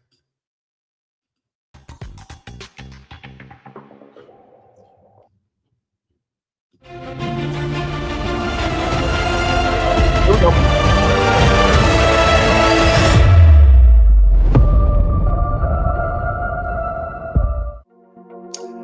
You know the rules. Robots paint. You guess. I give some confusing clues along the way. We're going to count down the 20 stars of the silent era of Hollywood. And I don't know if you remember, but they start off a little hard, so don't get too discouraged.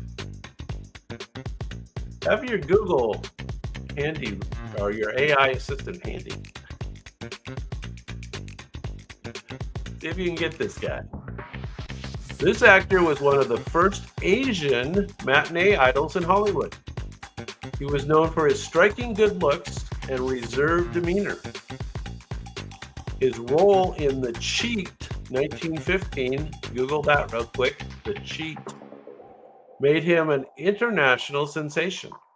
He was a pioneer who broke racial barriers in American cinema because he was Japanese.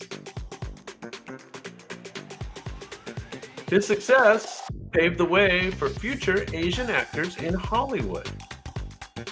Does anybody remember this? And we did do this about 3 months ago, maybe a little longer.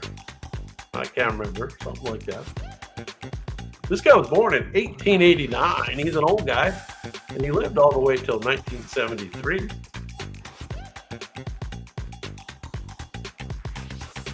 Anybody remember? He was also a skilled painter and calligrapher. Yeah, Bruce Lee's dad. Looks just like him. This is Seisui Hayakawa. Seisui Hayakawa. There you go. All right. Well, let's move on. Like I said, the first few are a little tough. We'll get there. This actress began her career in her native Poland. Google that real quick. She became a star in Germany under the direction of Ernst Lubitsch. I remember all Ernst. You guys remember Ernst? She brought her exotic allure to Hollywood in the silent era. There you go. She's famous for her roles, including Madame Dewberry and Belladonna, 1919 and 1923. Surely you've seen her movies. Marlene Dietrich is a good guess. It's before Marlene Dietrich, though. This is going way back. This guy was Polish. I don't think. Was Marlene Dietrich Polish? I don't think so. Her flamboyant off-screen life included rumored romances with Charlie Chaplin and Rudolph Valentino. She dated all the big boys. Anybody know? This is Miss Pola Negri. Pola Negri. There you go. 1897 to 1987. They all lived a long time. That's cool. All right, now this guy's a little more famous. You may remember him. He is known for his trademark round glasses and straw hat. This comedian was often compared to Chaplin and Keaton. But this guy was before those guys. He specialized in daredevil stunts, often involving tall buildings. What? You got it. Stewart. His film Safety Last. I like the name of that. Safety Last. That's kind of like the kids playing the unsupervised play that I like so much. Features the iconic clock hanging scene. He was one of the highest grossing stars of the 1920s. There he is. And you are correct. Mr. Harold Lloyd. Harold Lloyd. Once again, born in 1893 and lived all the way to 1971.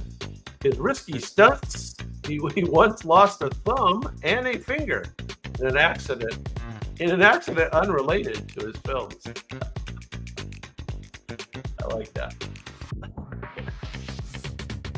All right, well, I've never heard of this gal, but you might. She was born in 1906, and she lived all the way till 1985. There was something in the water with these silent film actresses. This actress and dancer redefined femininity in the 1920s. There you go. She's known for her iconic bob haircut and striking beauty. She achieved fame with Pandora's Box, 1929. Google that. Pandora's Box, 1929. Her rebellious attitude led to a relatively short Hollywood career. She was too spunky. She became a symbol of the flapper era.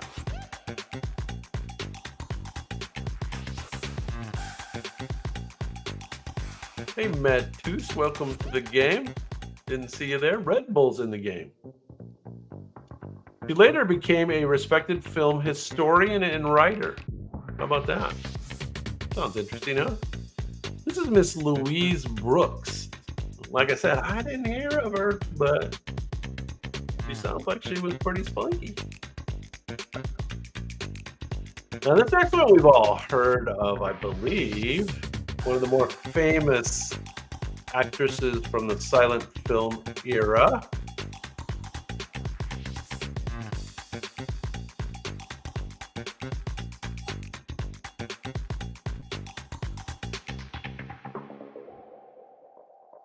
If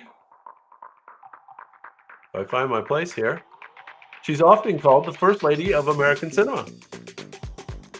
She started her career with director D.W. Griffith. She starred in The Birth of a Nation, 1915, and Broken Blossoms in 1919. Not Mary Pickford.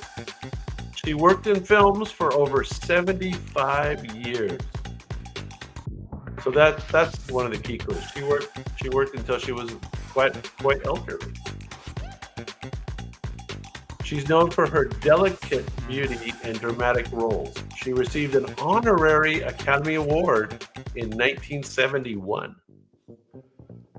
There you go. Any guesses?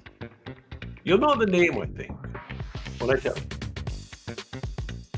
An honorary Academy Award in 1971.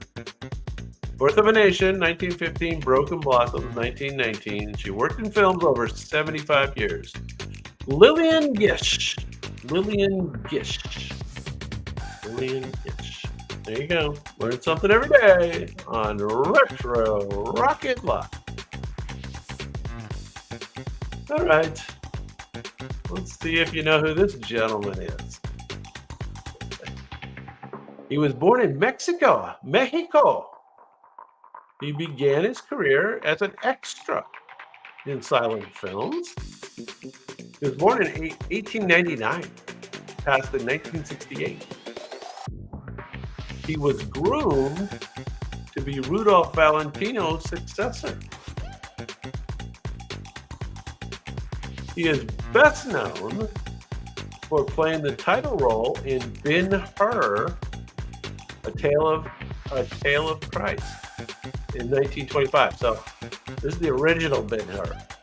This is going way back. The Ben-Hur that they made in 1925. He was a heartthrob who captured audiences with his charm. His career declined with the arrival of sound films. So he probably had quite the Spanish accent. A lot of these guys never made it into the talkies, right? Because their voices sounded so strange. Good silent film actors, though. He also had a successful singing career in Mexico. Well, so they liked his singing. This was Ramon Navarro.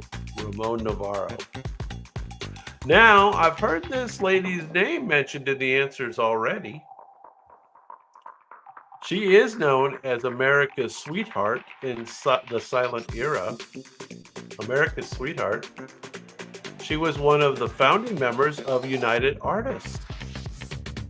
And she did star in classics like Rebecca of Sunnybrook Farm, 1970.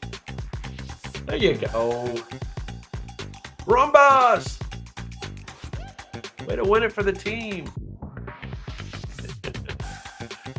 She was the first actor to have her name on a theater marquee. There you go. She won an Oscar for her performance in Coquette, 1929. She was one of the first women to own a production company. So she's got that going for her. Very good. And the picture looks just like her, from what I know.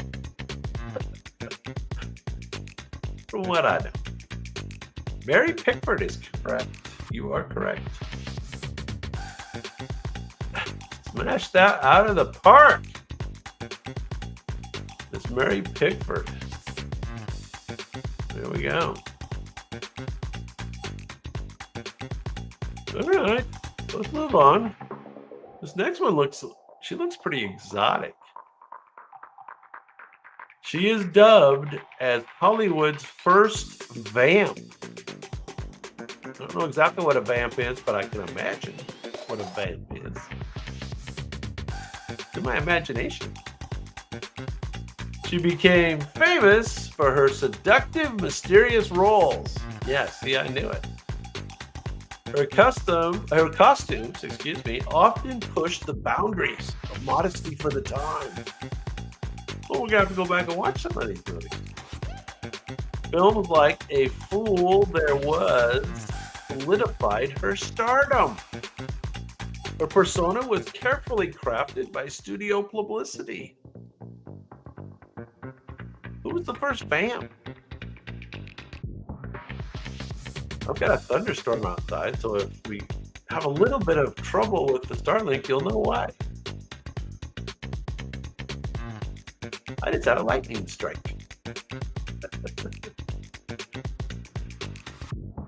Anybody know? This is Miss Theda Bara. Theda Bara. Most of her films are now considered lost. Oh, yeah, somebody burned them. They couldn't let the good stuff out, or somebody's got them in their personal stash. The original vamp. Okay, you guys know this guy. Known as the man of 1,000 faces. He was a master of makeup and physical transformation. He played iconic roles in The Hunchback of Notre Dame and The Phantom of the Opera. That was in 1925.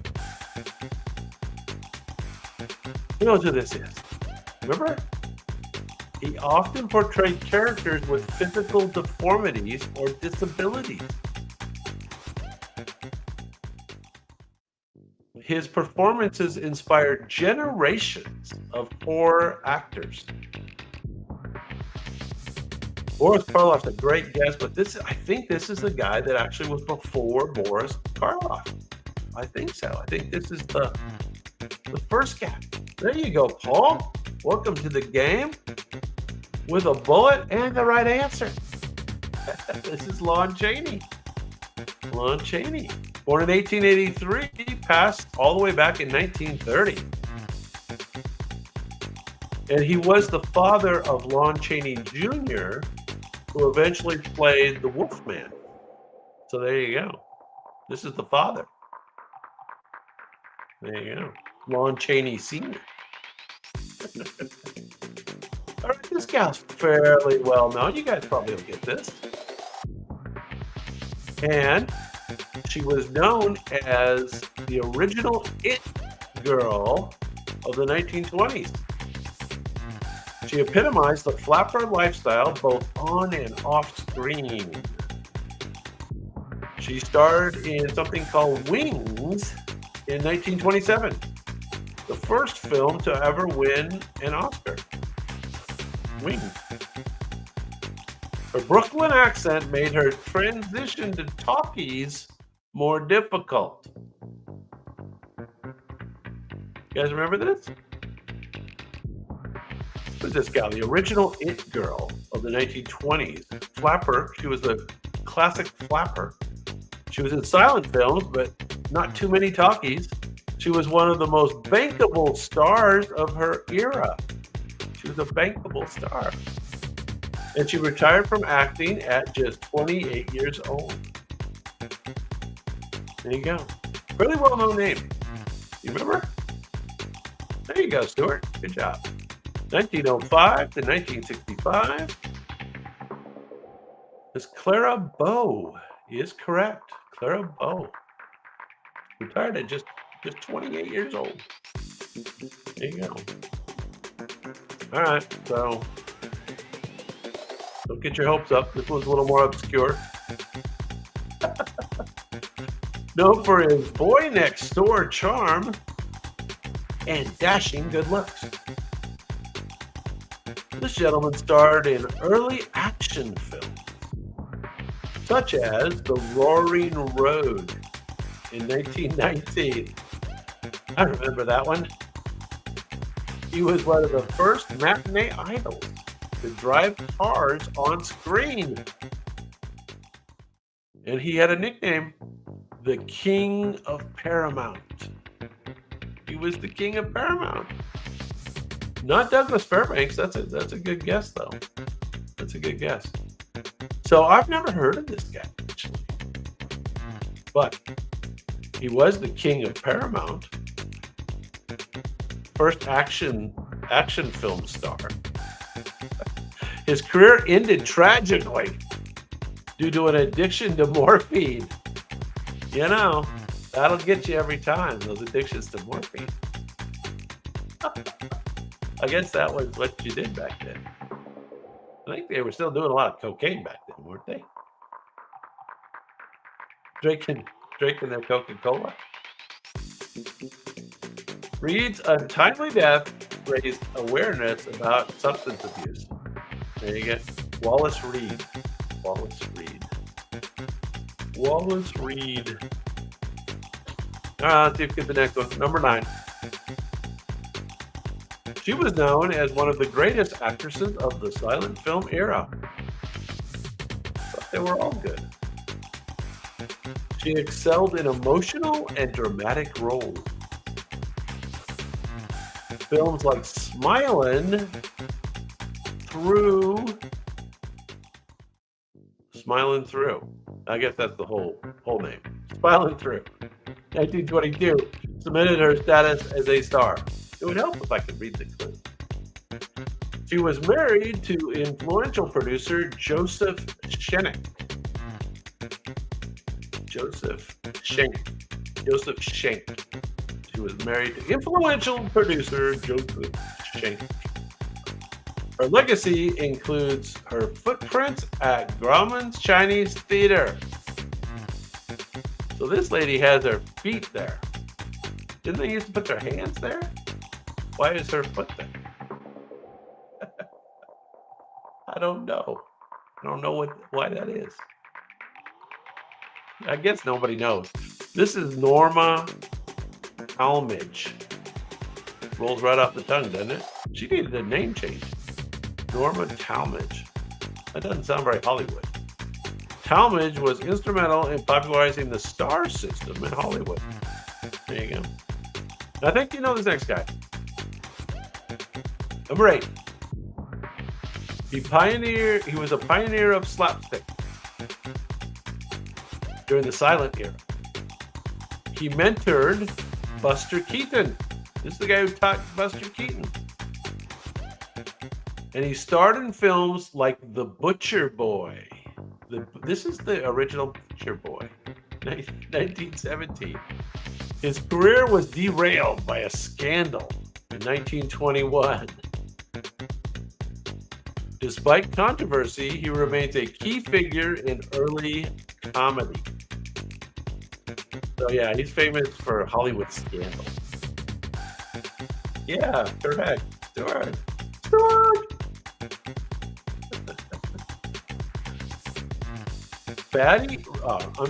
Roscoe Fatty Arbuckle. Roscoe Fatty Arbuckle. Arbuckle was posthumously honored with a star on Hollywood's Walk of Fame. There you go. He got a star after all. Born in 1887, passed in 1933. Fatty Arbuckle. There it is. Hey, Paul. What's going on? Not Charlie Chaplin, though. Yeah, there was a bad scandal. Speaking of scandals, actually, I don't know if this guy had scandals or not. This guy was known as the King of Hollywood during the Golden Age.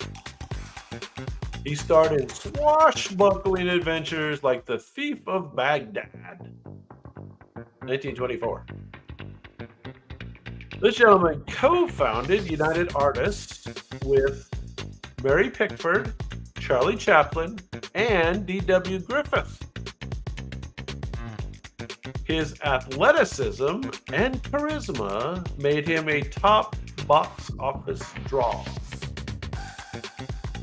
Now, I have seen the correct answer. It's not Errol Flynn, although he was a swashbuckler as well. But this was the Thief of Baghdad. And this is the King of Hollywood. He was actually married to Mary Pickford, too. He was Hollywood royalty. Rhombus has. Yeah, this is Douglas Fairbanks. I know Errol Flynn's a good guess. but this is Douglas Fairbanks. He was the first host of the Academy Awards. Did you know that? In 1929. That's a little known fact. I think you've heard of this gal. This lady. She is a Swedish-born actress with an enigma on-screen presence. Enigmatic, excuse me. That makes more sense. She transitioned from silent films to talkies with ease. There you go. She's known for roles in Flesh and the Devil. Sounds like a porno. And Grand Hotel, 1932.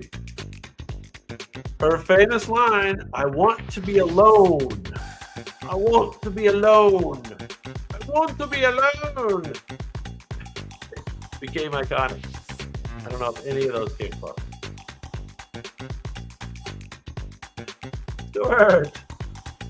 Stuart has it. There you go. Not bad, Stuart. She retired from acting at just 36 years old, adding to her mystique. Greta Garbo received an honorary Oscar in 1955 for her cinematic legacy. There you go. Born in 1905, passed in 1990. Yeah. She was pretty famous. She was like a recluse later in her life. A recluse. This guy was pretty famous. He didn't live very long, though. This Italian-born actor became a cultural phenomenon in the 1920s. His smoldering gaze captivated audiences worldwide. He was best known for The Sheik in 1921 and Blood and Sand in 1922. His death at just 31 caused mass hysteria among the fans. He remains an enduring symbol of Hollywood's silent era. He did a lot of work in his 20s because he died at just 31. Correct you are, Stuart. Correct you are. His funeral drew over 100,000 mourners in New York City. And yes, Paul, you are correct as well. Rudolph Valentino is the correct answer. There he is. His smoldering gaze. Does he have a smoldering gaze there? I can't tell for sure. 1895 to 1926 only. Bummer. Rudy. Yeah, we're only up 4 left. 4 left. And apparently these are 4 big stars. Here we go. One of the first women to direct films in Hollywood. Well, I guess that's what she's famous for. And she's a comedian, a comedic star and collaborator with Charlie Chaplin. Okay. She starred in films like Mabel's Busy Day in 1914. That sounds like an early silent film. Her career was overshadowed by scandals in the late 1920s. Bummer. Scandals. She paved the way for future female filmmakers and comedians. She paved the way for them to be scandalous. Anybody know? This one's a little more obscure, I think. The Academy's early short film awards honored her pioneering contribution. There you go. Good guess. Fanny Bryce, that sounds like a good guess. Scandalous. This is Mabel Normand. Mabel Normand. The Academy's early short film. Yeah, there you go. There she is. Mabel Normand. All right, top 3. Here we go. With a bullet. I think you know this guy. He is the creator of the beloved Tramp character. His physical comedy remains influential to this day. He directed and starred in City Lights and Modern Times. Correct you are. I think Robert's got it first, Stuart. Roberts beat you by a whisker. He faced controversy for his political views in the 1940s. He was a communist. That'll get you in trouble. He was arguably the most iconic figure in early Hollywood. He was knighted by Queen Elizabeth in 1975. Did you know that? He was knighted. How about that? He was born in 1889 and passed all the way in 1977. And he had lots of those Hollywood girlfriends, let me tell you. He was a popular guy.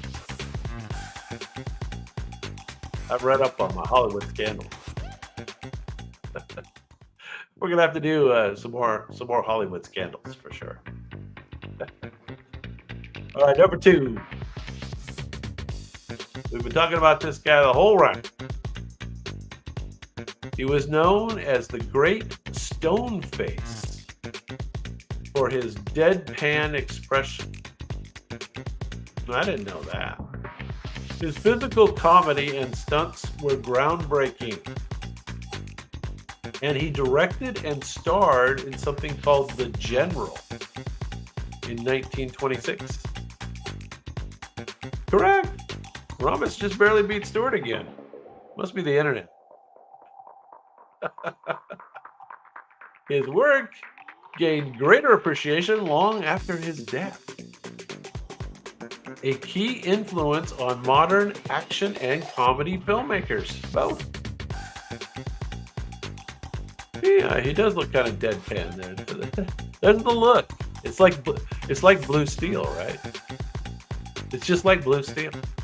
It's his Blue Steel. I don't know if I can do it. I can't do it.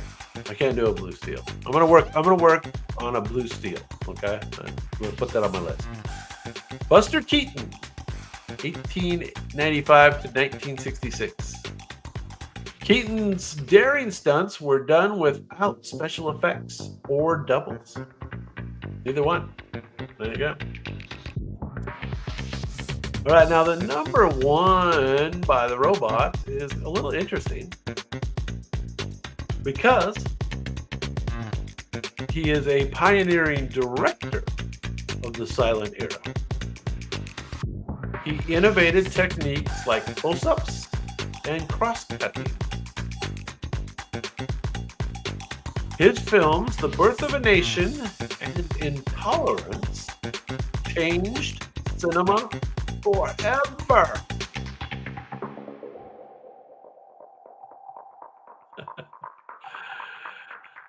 His work remains controversial due to racist themes in The Birth of a Nation. Despite the controversy, his contributions to film technique are unparalleled. This is the original director. This is the guy that was like the director. Cecil DeMille, B. DeMille is a good guess, but wrong. I don't know who Matt Schreck is, but that's incorrect as well. This is the original director guy. This is one of the guys that helped form that first studio, right? With Mary Pickford and the other guy, and Douglas Fairbanks. Yes, it is Somebody Griffith. Is correct. Somebody Griffith. Another initials. D.W. Griffith. D.W. Griffith. Griffith helped establish the first. We got the old logo on there. Established the first generation of feature-length films in Hollywood. And that does it. All right. Well, Good. That was a great game. I appreciate you guys hanging out. You guys did pretty good on that round. I think that was worth doing. What the heck?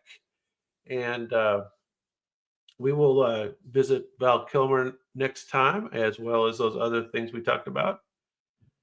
And we'll try to come up with a good bonus round on Sunday as well.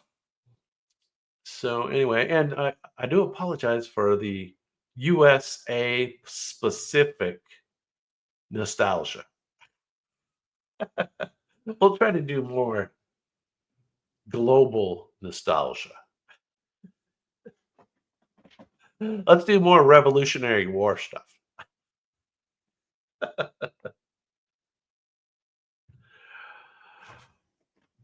Oh, what was I doing next week?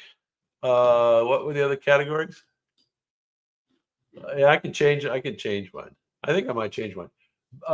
Top 20 battles that changed the world was one. Top 20 Val Kilmer movies was one. And top 20 toys that spark children's curiosity. So best toy, and then that's another nostalgia one, right? But it is more global. It's not US specific. But I can change one. If you guys have a much better idea, let me know. I'll try to work in, a variety each time. This particular show was meant to be what would I call a special, where it's all focused on one topic, which was the nostalgia, and that was the kind of launch part of the theme of the new channel. The new channel brand, is Retro Rocket, so nostalgia is a big part of that. So it was kind of partly to launch that, but it didn't work out quite as well as I had hoped. but but you guys are you guys are the guinea pigs.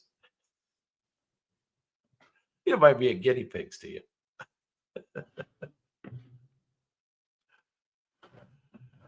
Yeah. Oh yeah, it'll be better. It'll be better for you guys than this week was, for sure.